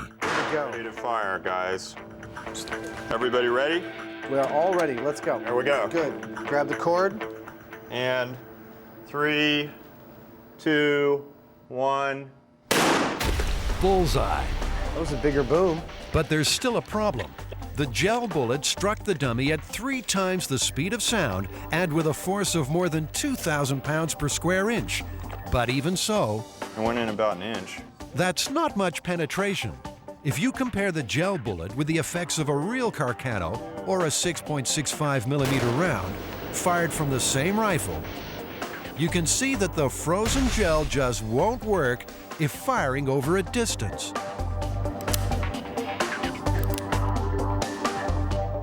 Now, how do I know which one's in the chamber?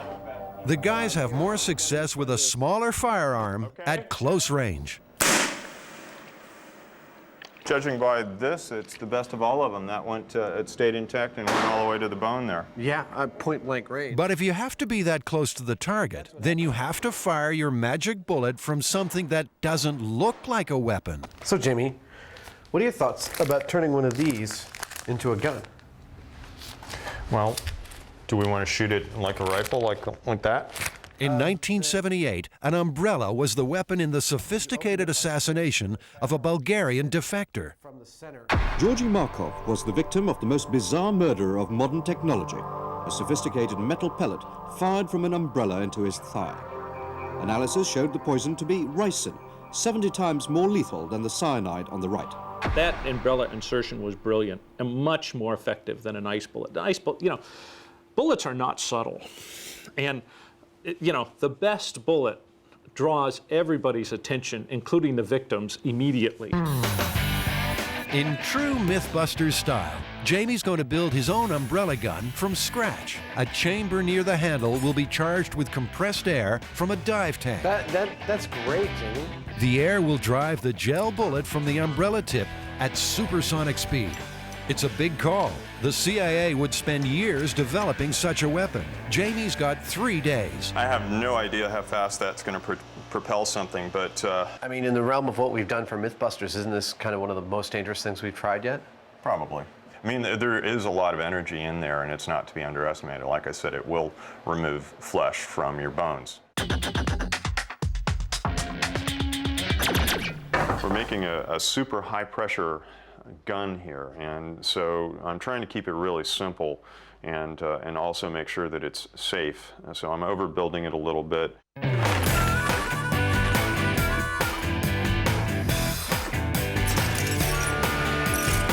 So much stuff and it's still not enough. Just can't get there from here. Gotta make everything from scratch. Pain in the butt. I'm gonna try one more thing. It should hold a little better than that, shouldn't it? One would think so. Jamie's getting frustrated. Air from the scuba tank is getting into the chamber, Unfortunately, it's getting out again almost as fast. I'm a little pissed off. This thing's taking way too long. What's going on with it? One stupid little seal. I have to walk away from it. Yeah. I've been doing this all day, wasting way too much time on it. And when the troublesome gunbrella is finally tested with a BB, and watch out, watch out. Adam's far from impressed. Yeah, it's only like 3/4 of an inch in there. Here, we can, okay. About like that? Yeah.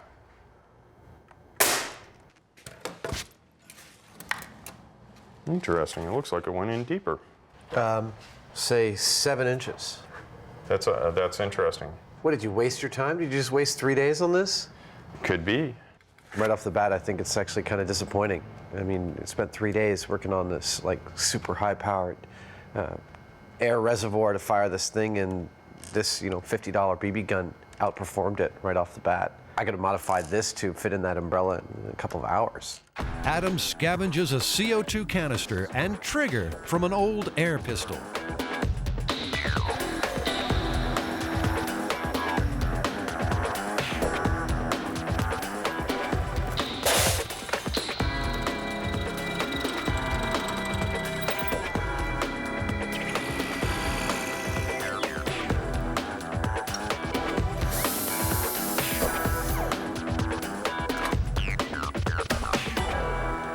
We're loaded and ready to go. CO2 cartridge from the pistol. Yeah. Loaded into the barrel, which goes up the center of the umbrella's chamber and comes out the tip. And the trigger mechanism will be like a ball bearing on a leaf spring going, because that gun fires the same way the other one does, just a weight against that thing. Okay. That pretty cool? Yeah. So umbrella's at 30 paces. Looks like we're going to be pitting your umbrella against my umbrella. My umbrella's going to take you down. We'll see about that. Absolutely. You won't even know it's an umbrella. I mean, you won't even know it's not an umbrella. In California, a weapon like this is illegal, but we have police permission and supervision. Umbrella gun's loaded. Point blank. In 3, 2, 1. Wow. That was really effective. That went all the way into the sternum. I mean, that went all the way in. The projectile is tiny, but could easily carry a lethal dose of poison. Both umbrellas worked better than the real guns. Looking at this 22 hole, Jamie, I see burn marks around the edge, whereas our 2 umbrella guns left absolutely no evidence at all that it was even a ballistic hit. It's just a hole. Yeah, and they did just as much damage. Absolutely. I mean, I think they're the cleanest things we got today. I'd go with the air gun. I'd go with the air gun myself. And the magic bullet? It seems any substance that would melt inside a human body is too fragile to be successfully fired from a high-powered weapon. So, myth busted? Absolutely. Does Roger McCarthy believe JFK was killed by a liquid bullet fired by a second sniper on the grassy knoll? And the answer is, we'll never know until the National Archives finds President Kennedy's brain. Because President Kennedy's brain was not buried with his body. It was put in a specially sealed container and given to the National Archives for safekeeping. They have subsequently lost the president's brain.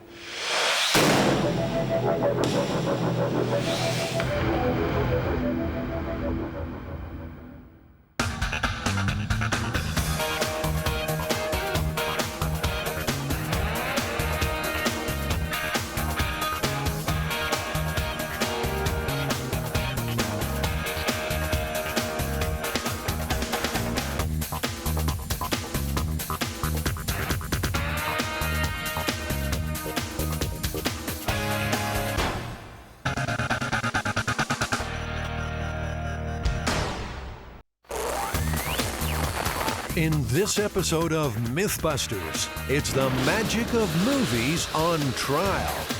You've seen this at the movies before, but can it happen in real life? And remember this scene from the film American Graffiti. We go on patrol with remote control and put Hollywood illusions to the test. Plus, what happens when you use a bullet instead of a fuse? Can we fire off a bullet?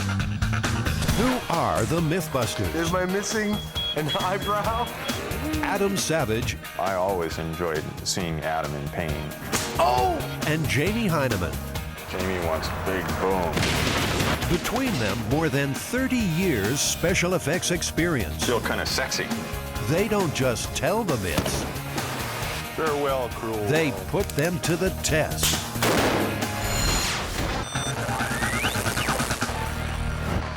You know a rock band has made it when they get their own private jet. The MythBusters know they've made it when they get to destroy their own private jet. Ladies and gentlemen, please fasten your seatbelts as we test the myth of explosive decompression. The myth is that if you are in an aircraft at altitude and you poke a tiny hole in the exterior of the plane, will you get sucked out through that hole and potentially cause an explosive decompression? You mean like in the movies when you see like the whole cabin, like everyone's like going towards the hole?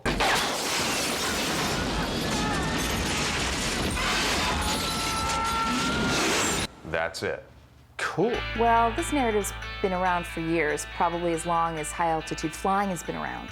This also comes from this, dual fear of flying and guns. Two things that can kill you, two things that you have little control over. So, you see this image enough, and we've probably seen it dozens of times in film. It does become rather real. It's a pretty startling image. I think most people are thinking about a gun with this myth. And so we're going to have to buy a pistol and put a remote firing mechanism on it, a motor of some sort that we can operate from outside the aircraft so that we don't have to be in there when this happens. Jamie has bought a 9mm handgun for the experiment. He has a hunch about what he needs to do. These things are taken out of vending machines for soda, and this is the motor that actually launches the can of soda down out of the reservoir and into the slot.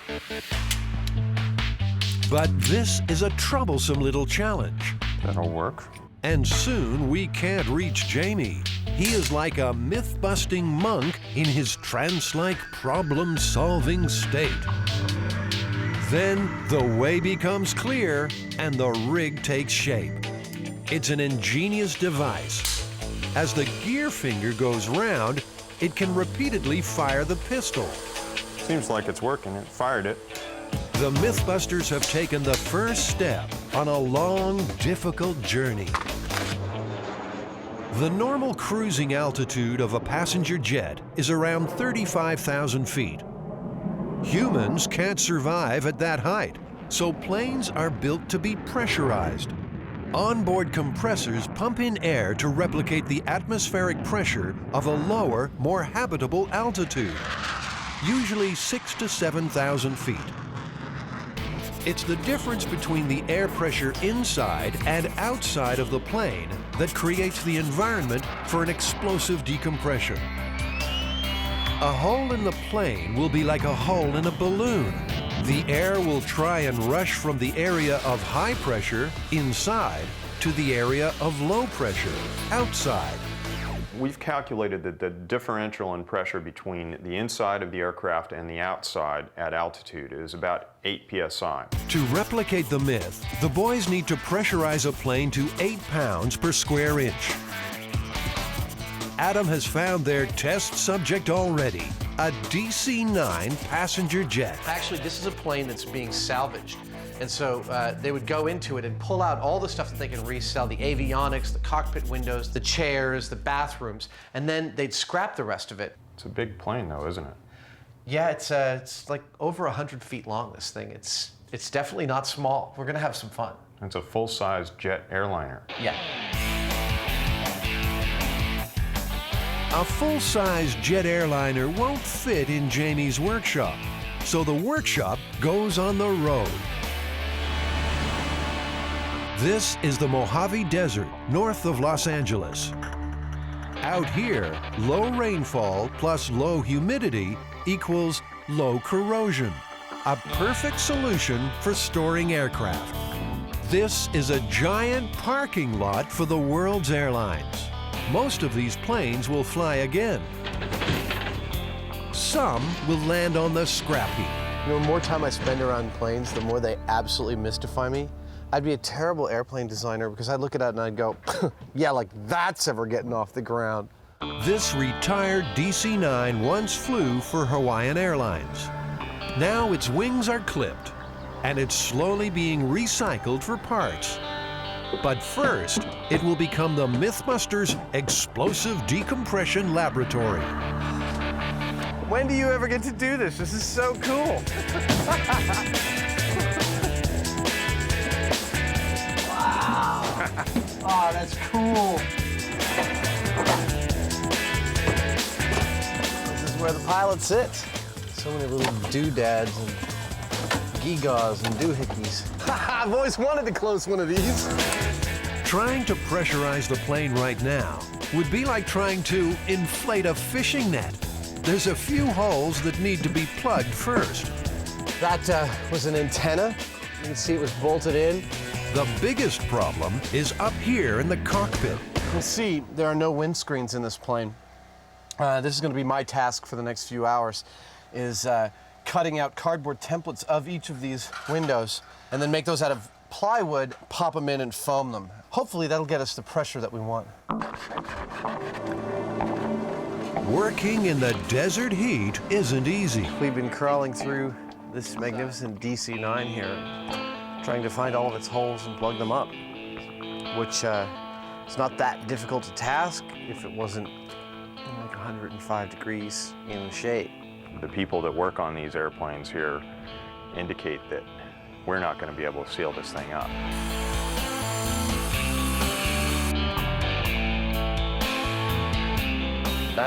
We're almost done. We're almost done with this cockpit.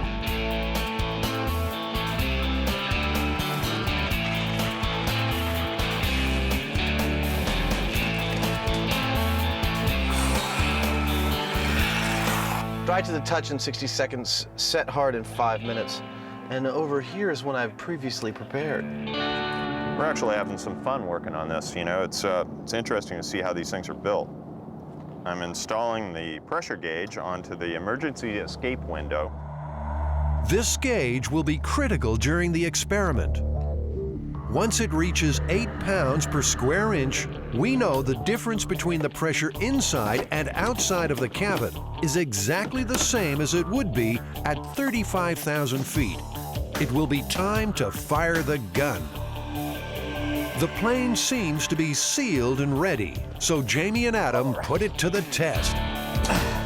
To fill something this large with compressed air, you need a big compressor. And they don't get much bigger than this. Looks like it ought to be able to fly by itself with those big outputs. Yeah, I know. This is a huffer. Normally, it's used to start the engines on a 747. Now on unload, it's just venting all of its air out the roof. And you go to jet start, and it puts every last bit of it into that hose. Sounds dangerous. Apparently, if the huffer coupler came off while it was pressurized, it'd pretty much take your head off. Before there's any huffing and puffing, Jamie gives his signature safety speech. Signed, sealed. Let's deliver it. People and equipment are shielded with metal cages and bulletproof plastic. Clear and keep serious because I've got the thing on and running. A remote camera is feeding pictures of the pressure gauge to a monitor. Jamie will call out the readings to Adam. The cabin pressure is starting to rise. But the plane is leaking like a sieve. Guys, we have a problem with pressurization. We're going to fill a few holes that we found some leaks in. So stand by, it'll take about 10 minutes. Oh, these holes here? Yeah, each one of those has to be filled. Okay, everybody, the holes are filled. We're good to go. Positions, please.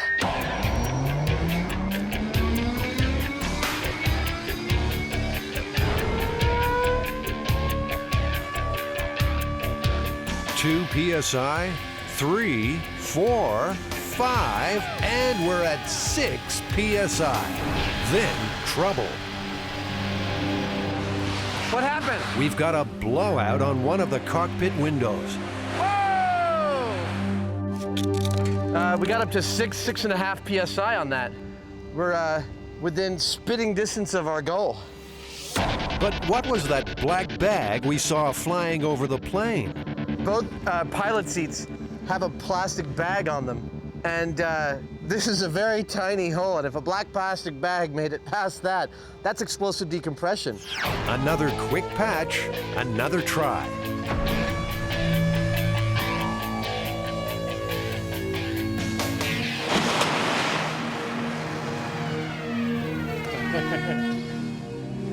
The whole piece? And that's why aircraft windows are built from 3/4-inch bulletproof glass and not plywood and foam. One of the pilot's seats was sucked out of the plane and blown over 200 yards away. Is that? It was between the one on the fence and the next one in. Oh my God. I thought it was a piece Let's of go plywood. see Jamie. That's the seat from the pilot's chair. Yeah. And that's what's left of the plywood. I'm surprised, and I'm a little concerned. The cockpit windows are going to take a little more work, but that's a job for tomorrow.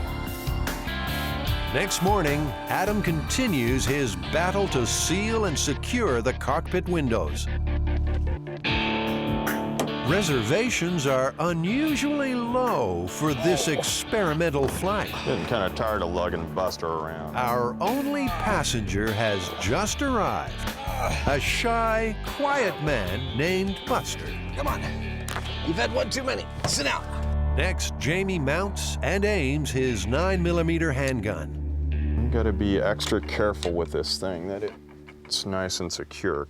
And after all, it is a remote-controlled gun, and guns can kill people. I'd say that's pretty good. I'm loading the gun. Okay, guys, the gun is loaded. Foam packing peanuts are spread around to see if they will be sucked out of the plane by explosive decompression. Let's blow some stuff up. Okay. It's earmuffs on, huffer on.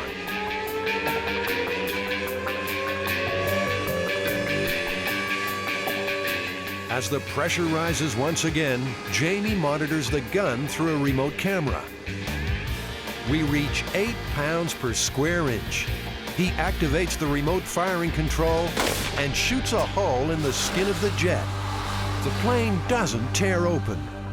And apart from a puff of compressed air escaping, nothing dramatic happens. You know, it did make a hole in the fuselage, and we were at the correct pressure, and I notice our packing peanuts are still in place, and so is Buster. The plane did not explosively decompress.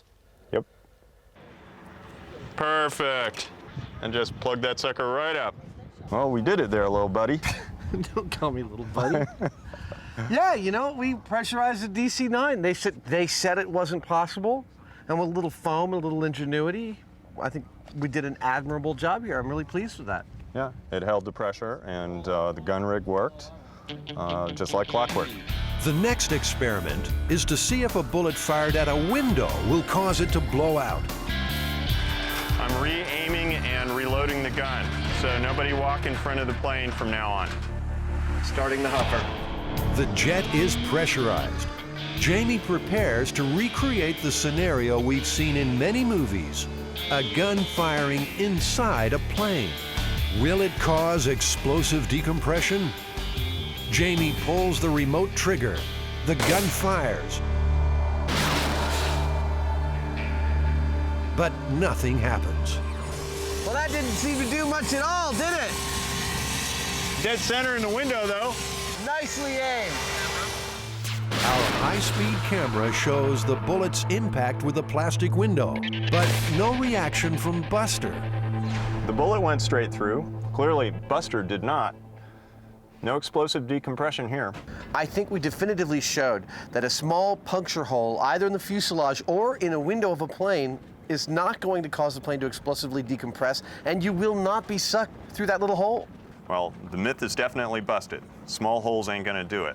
So now it's time to see what happens with a big hole. Later in the show, we put the explosive in explosive decompression. Starting the hopper. MythBusters experiments are meant to be fun. But doing donuts with a remote control cop car? What excuse could they cook up for this? It's a myth called rear axle. This is really a Hollywood myth that we've got here, you know, busting what's possible in the physical world and what's possible in the Hollywood world. This comes from a movie in the early 70s called American Graffiti, about kids in the late 50s. And in the movie, one of the actors plays a trick on a cop car. He takes some cable, puts one loop around a pole, and the other end wraps it around the rear axle of a police car. And then he takes off in front of the car. And as the police car goes to chase him, reaches the end of the cable, and the rear axle is yanked completely out of the cop car. That's what we've got to duplicate. When will the fun ever stop?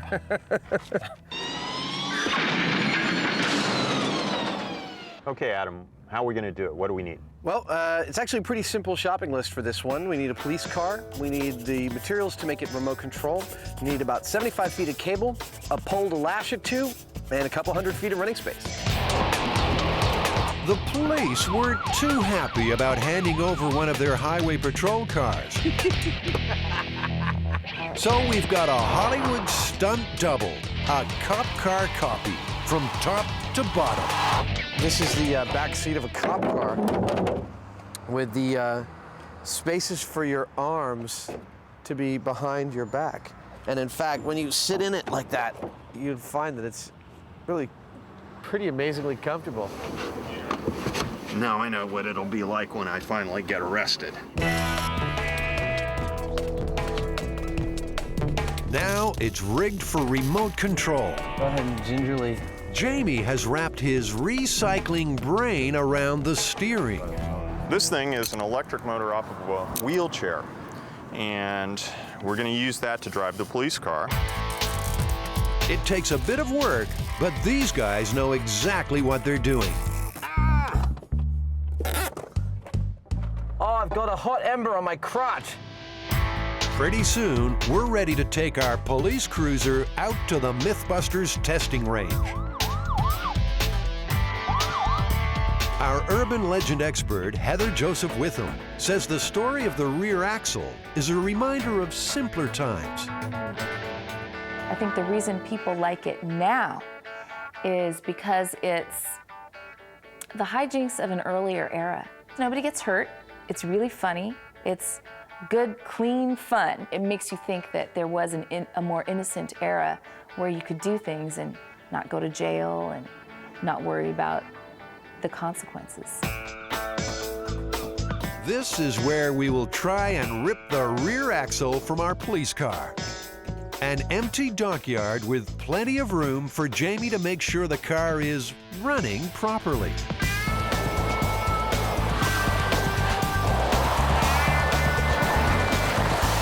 I'm gonna have to get a turn doing that.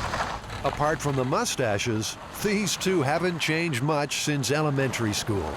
Come on, it's my turn. Wait, you think I'm getting out of this thing? Not.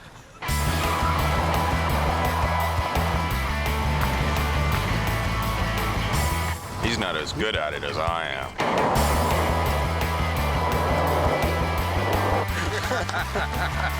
We could just sit here and do this all day. All right, back to science. You've got the brake set up so that it fails safe, right? As soon as it would get out of range from you, the brake goes on, right? Okay, well, we'll try to do that. A runaway driverless police car is one danger. The other is this steel cable. My guess is it's going to break, and when that happens, it's going to snap. And when it snaps, it could probably, like, cut somebody in half. So crew and equipment are tucked into the MythBusters' trusty Lexan safety shelter. The cable will be tied to this telephone pole. Shall we measure 75 feet from the pole? Sure. Well, I'm standing right here at 75 feet. This is where the cable will end and the chaos will begin. You think Buster's gonna be our driver? Well, yeah, I think it's another job for Buster. You ready, buddy? We got a police uniform for you. gonna look like one of the village people.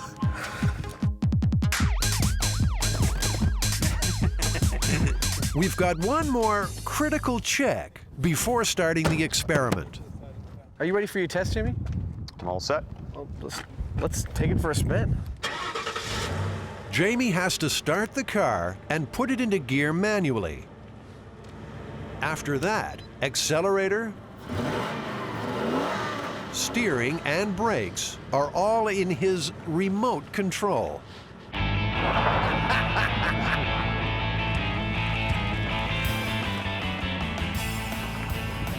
But maybe not his complete control. Oh, watch it, Jamie. Why don't I put it in reverse there, Heine? Did you forget where the brake was? Can you do a donut, man? Come on, let's do donuts. We'll see. Jamie's still getting up to speed. Now, did someone order some donuts?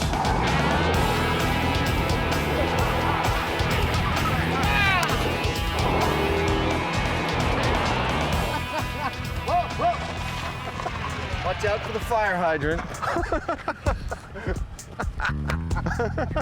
Oh, that is sexy. An empty car doing donuts and a police car with its lights flashing. Now I checked, there's nothing more fun than that.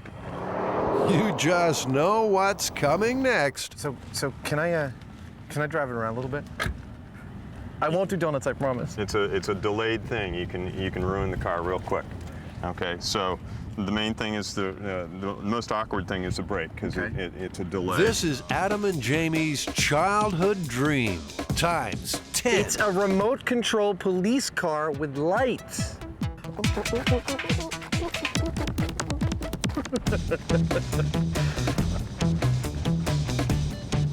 Be ready to go for the brake. Back to zero. There you go. That's all I wanted to do. I'm going to assemble the cable. So I'm going to get the cable on the hardware. I'm going to drop it about 4 feet from the pole over here and assemble it. 75 feet of cable, 5/16 of an inch thick. Adam checks for tangles and ties it to the telephone pole. We're ready to go. I can't wait to see what happens. Our stunt patrol car rolls into takeoff position. If you put it in park, shut it down, I'll put on the cable. Here we go. Adam loops the cable round the rear axle. Just like in the movie, Officer Buster is unaware his car is being tampered with. Basically, it's around the right side rear axle. We're wired and ready. But can our cable pull a plug on the rear axle? Find out later in the show.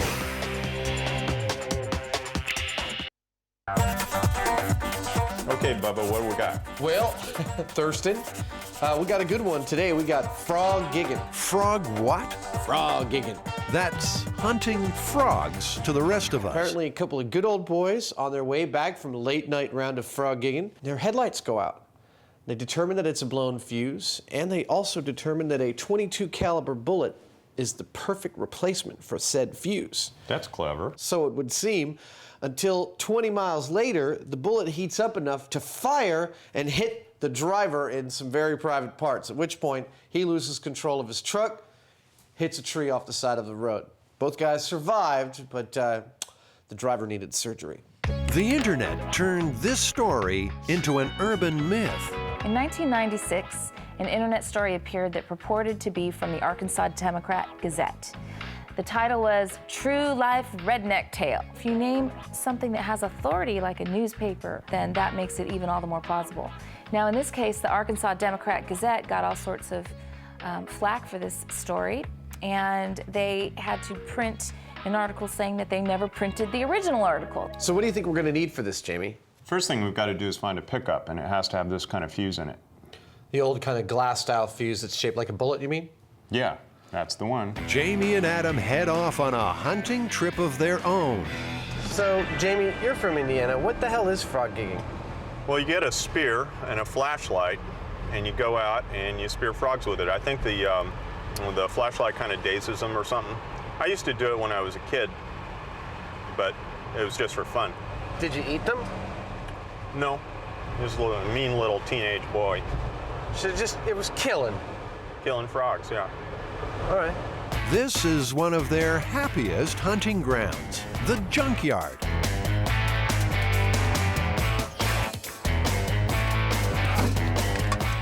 Stop! Bingo, Jamie. We got one.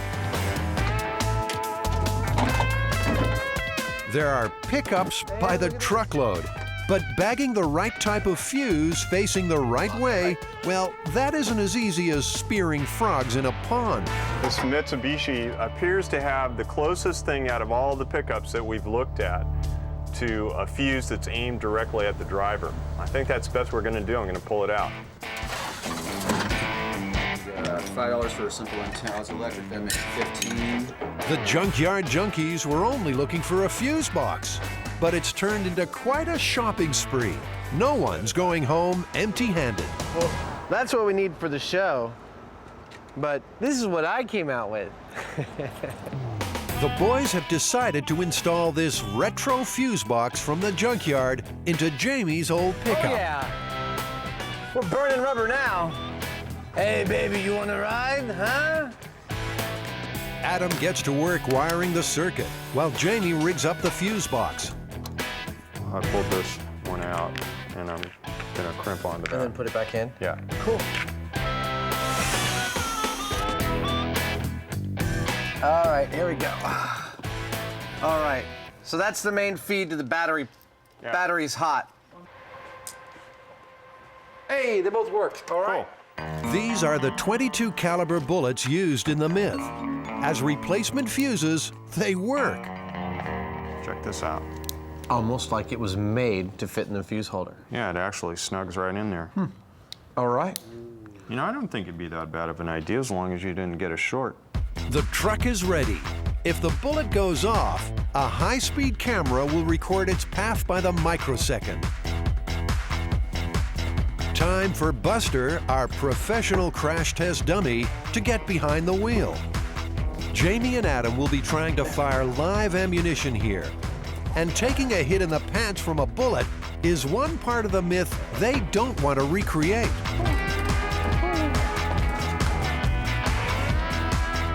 Bulletproof shields go up in front of the truck, and a remote switch is wired to the circuit from a safe distance.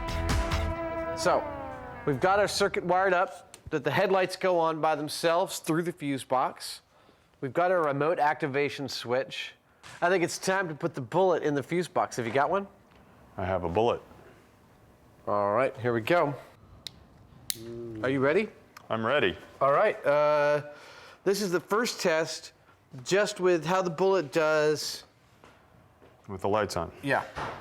This does prove one part of the Myth. The headlights are on. A bullet will complete the circuit. They went for 20 miles, which I guess means about 20 minutes. So let me get you an alligator clip. We've got a stopwatch. When it's quarter after. Yeah. While the truck goes for an imaginary drive, Adam has a very real nap. Me first. In fact, so Adam, it's been a solid 20 minutes. Well, given that nothing's happened, I think we could give it another 10 minutes. Just to be sure? Yeah. Okay. Yeah. It's been a long and utterly uneventful trip home for Buster. It's been about 30 minutes. I think we're ready to check it out. You want to disconnect and I'll go read the temperature on our bullet? Okay, you ready? Yeah. Hey, Adam, do it from a distance for... Yeah. No, I'm not going to put my eye up to it or anything. So I got a temperature off the bullet of about 113 degrees. Nothing real special there. It gets hotter than that in the summer in a car. And bullets don't often go off that way. Okay, so what could set that bullet off? When a fuse blows, there's usually a good reason for it. You know, it just doesn't do it by itself. My guess would be that there would be a short. So you say we just short right across the bullet from the battery? Yeah, let's bypass the light bulbs and see whether we can get the bullet to go off, if anything works that well. A short circuit is when the electricity coursing through the wires of a circuit is diverted to a shorter path, usually one that allows much more current to flow through it. That's when a fuse would normally give way and stop the dangerously high current. So I'm going to short across the leads of one of the headlights. We're about to cause a flat short right across the circuit, and that will either heat up the bullet, set off the bullet, or it will fry the wiring. No matter what, never connect red to black. All right, well, this ought to work. Be a short, I'm pretty sure. Ready? Ready when you are. Should start. Yeah, there's the smoke. Cool. Fit? Yeah, wiring fried. That's a bona fide short. Obviously, you didn't get the bullet hot enough. There it is. Let's see. Oh, look at that. That's yummy looking. The next step that I see is to take the heaviest gauge wire that we'd find in a car and run this short again and see if that gets the bullet hot enough. The heavier wire will carry more heat to the fuse box. But will the bullet get hot enough to fire before the wire fails? Okay, ready? Yeah. Hey! Did we fire off a bullet? We fired off the bullet. Oh, thank God, that's excellent. I smell gunpowder. You smell gunpowder? I know that smell. Let's see. It went off. Ah, bullet is missing. Oh, look at that. You're loving this. There's the cartridge. It's almost like the cartridge in the bullet exploded like this, and the cartridge went into the rubber mat of the floor, and the bullet seems to have gone that way. We haven't found it yet, but we're gonna do a few more tests, pull the dummy out and take a look at it, see where the bullets went. Jamie, can I try it this time? Can I blow the bullet up? Can I? I'd really like to try. Shut up and set the bullet off. This is fun. Just like clockwork. Let's do another one. Let's do another one. Okay, give me another one.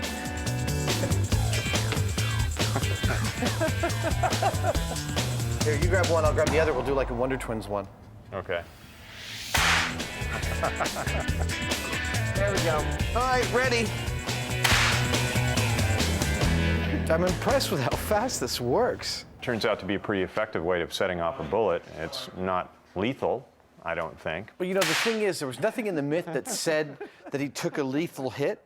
I mean, I have to say, if I put a bullet in a fuse box and 20 minutes later I hear a bang and I feel something smack into my groin, I'm gonna freak out and run the car right off the road. Buster has faced the fuse box firing squad 10 times. Let's see if that broadside made a mark.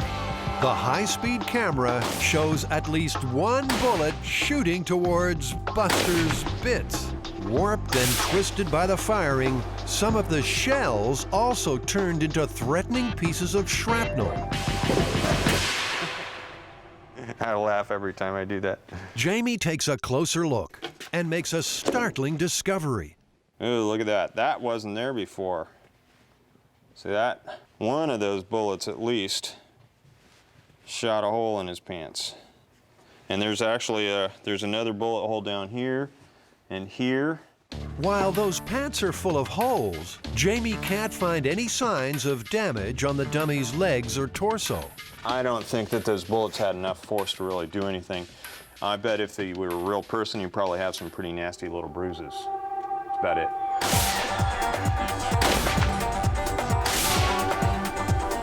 Well, we set off quite a few bullets. It worked. Oh, no, that was a lot of fun. I had no idea that would go off so easily. Yeah, but we did have to short circuit it. We had to use heavier than the normal wire that was installed in the truck.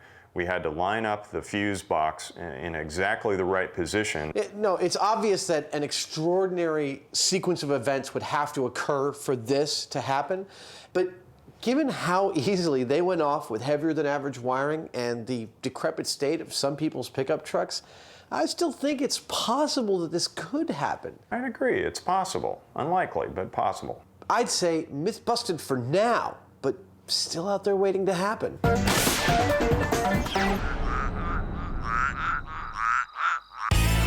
happened in the film American Graffiti. But can the MythBusters do it for real? We've got a remote-controlled police car tied to a telephone pole. Will we remove the rear axle? Let's go. Everybody ready? Yep. Ready. Jamie starts the engine and runs to his safe driving post on top of this building. Okay. Get ready to goose the throttle. Our police car is off in hot pursuit. The cable whips into one of the cameras. And driving blind, Jamie pulls off a remarkable remote-controlled stop. Inches from disaster. Your stopping was beautiful. So it snapped at the pole, huh?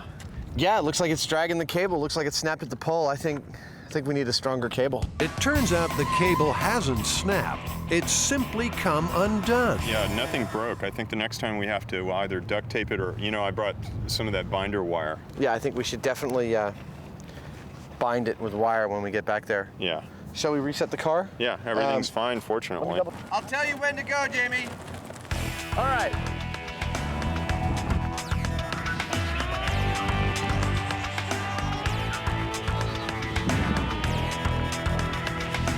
Good, nice, perfect. The cable actually did what we were afraid it was going to do, and it's actually quite dangerous because it, it whipped way off to the side. It took out one of our high-speed cameras. If a person had been in there in that same position, it would have taken them out as well. Of course I could have hooked it up better.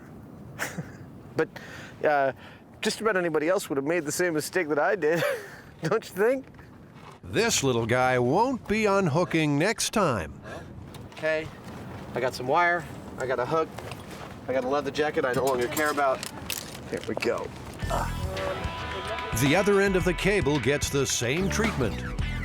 We're calling that first attempt a test run. Nothing was really proved or disproved.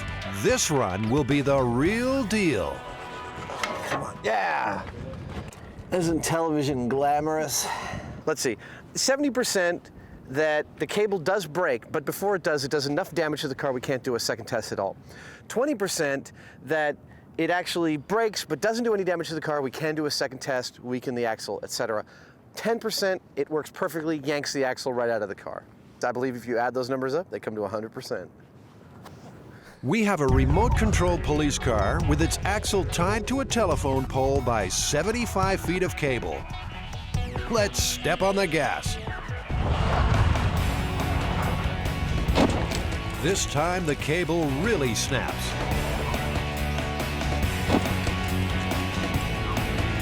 That's spectacular. I should point out that the cable has a braking load of 15,000 pounds. I would say right there, that would be myth busted, definitively. Big cable, bigger than even I thought was the one used in the movie, still snapped. It's a standard Ford chassis, not dissimilar at all from what they had back then. Myth busted. And what about Adam's bold pre-test predictions? Yes, okay, so I was off with my percentages. I gave what happened here a 30% chance of happening. 20, in fact. No, 30. 70%, 20%, 10%. No, that wasn't me. That was somebody else. That was you. I said 50, 40, 10. 70%, 20%, 10%. I reject your reality and substitute my own. Okay, so what's the plan now? Now, what we do is what we do on every myth. Is first we replicate the circumstances, then we duplicate the results. And actually to do that, we're gonna have to do it like they do it in the movies. I mean, if I had to do this for a film, what I'd do is I'd use a much bigger cable than you see in the film, and I'd weaken the hell out of the axle. I'd take out half of its bolts, or all of its bolts, practically. Adam gets the job of crawling in the dirt. Since he's already dirty, he's been kind enough to spare me. That's how his shirt stays white. I do all the dirty work. You having any luck, Adam? Yeah, most of the way through that one. Adam is slicing through the supports that hold the axle to the car body. I'm going most of the way through all four of these schmageggies. Jamie had a visit from the cable guy and scored an upgrade to super size. This is 5/8 instead of 5/16, and the braking strength of this is approximately 10 times the weight of the car. And I don't think we're going to break this cable. I'm going to go around the extreme right end of the axle, too. I figure all the leverage action we could get is good for us, don't you think? I agree. So I think that's as good a job as we can do. I'm dirty.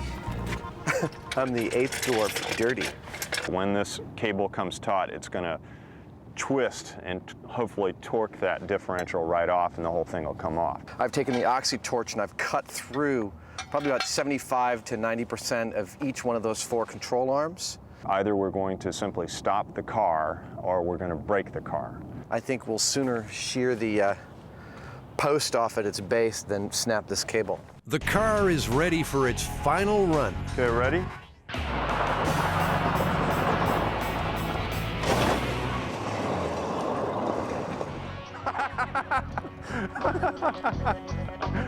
There we go.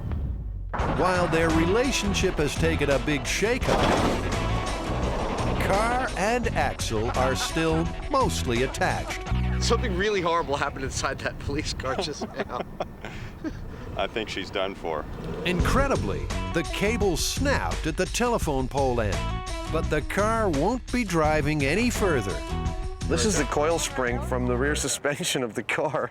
It was sitting like 10 feet from the car. It flattened the tire. This other one is jammed. The tires are in a wheel well, and so even if we had been able to completely remove the thing, they're not going to go very far. No, you're exactly right. I mean, you can see under there, the trunk is compressed by the impact it took from the axle, and it looks like this entire thing yanked out but had nowhere to go. So if the MythBusters couldn't pull the axle off, how did they do it in the movie? I think the key is just pyrotechnics. You know, they somehow blew it. Yeah. You'd have the rear axle probably on a ramp, so that as soon as it underwent any pressure, it would both go out and under from the car, but it would also raise up the car, which is exactly what it did in the film. So, Jamie, the Hollywood myth, the rear axle. What do you think the verdict is? Myth is busted. You know, it's just not going to happen by itself, not with anything remotely like the circumstances that you saw in the movie. Hollywood myth is busted. Buster performed admirably. As usual, though he's a little tired. We're done here. Let's go home.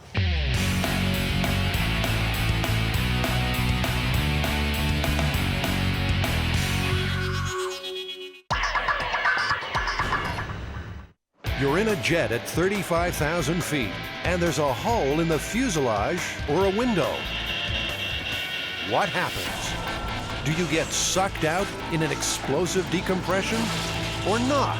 So far, the MythBusters have shown a bullet hole will have no immediate effect on cabin pressure. The tiny amount of air that can leak out is not enough to cause a rapid decompression. Well, that didn't seem to do much at all, did it? But what about a bigger hole? Say, an entire window gets blown out. That's the next phase of our experiment. So, Boyd, I think we're going to need your help. Hell yeah. I think I can solve all your problems. Boyd is today's guest pyrotechnician. He sets a charge on Buster's window. Okay, Buster, get ready for a big bang. We're clear, over. Our super air compressor, the Huffer, pressurizes the plane to 8 pounds per square inch. The pressure difference between the inside of the plane and the outside is now the same as it would be at 35,000 feet. We're ready to fire. 3, 2, 1.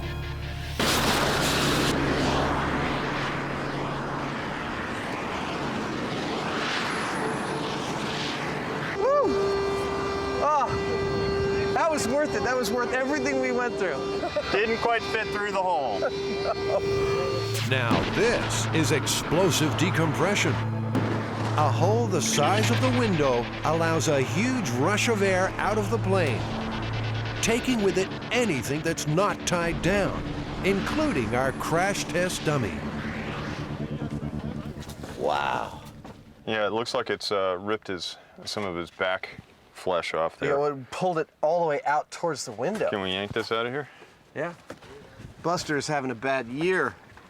Well, he survived really well. I wouldn't want to be sitting near that window when that happened, but you know, these kind of things that you see in the movies where just like somebody that's standing at the other end of the plane gets pushed out, I don't really think so.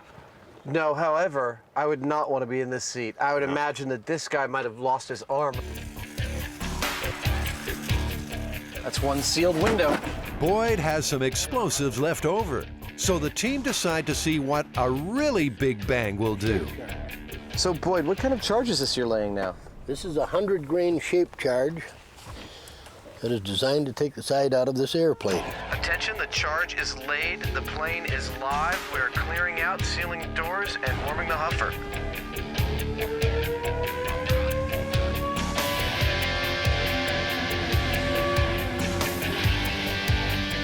We're back up to pressure and ready for ignition.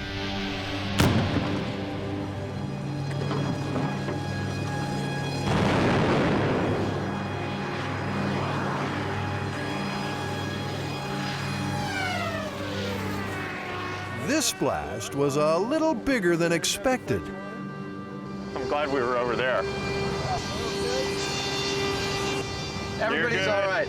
Everybody's good. Everybody's good. You know, again, it just pays to be really careful with these explosives. Buster may be done for. Did he? Where is he? No! Incredibly, Buster is still sitting in his seat, although the next row of seats are now sitting on him. There it is. There it is. Camera looks okay. Please make sure your tray tables are in the upright and locked position. The combination of explosives and the high air pressure inside the plane has peeled the entire roof off. Boy, this is as close as I ever want to come to a scene like this. You know, it's fun to see things blow up sometimes. This is actually kind of disturbing, though. You know, we've all ridden in airlines. Explosive decompressions similar to these experiments have happened in real life. In 1988, Aloha Airlines Flight 243 suffered a spectacular decompression that was blamed on metal fatigue. One flight attendant was killed when she was pulled from the 737 at 24,000 feet. But incredibly, all passengers survived, and the plane was able to make an emergency landing. This incident shows the structural strength of modern aircraft. They can take a big hit and still keep flying. A fact that Adam and Jamie have learned working on their DC-9. If anything, testing this myth made me feel safer about flying, because it showed that even if somebody fires a bullet through the window that you're sitting at, all you're going to hear is like a rushing sound, but it's not going to destroy the plane at all. You know, the myth that you can be sucked out a tiny hole is just not true. It's not going to make the cabin explode or make chairs pile towards the door. It's not going to throw bodies around. We pierced the window, we pierced the aluminum shell of the airplane. Nothing happened. It might have whistled a little bit. That was it. Myth busted. You guys keep bringing in more crap into the shop. That is not crap. That is a fantastic trophy for your wall from one of the most fun myths we've ever had to bust. Come on. It was pretty fun. Yeah.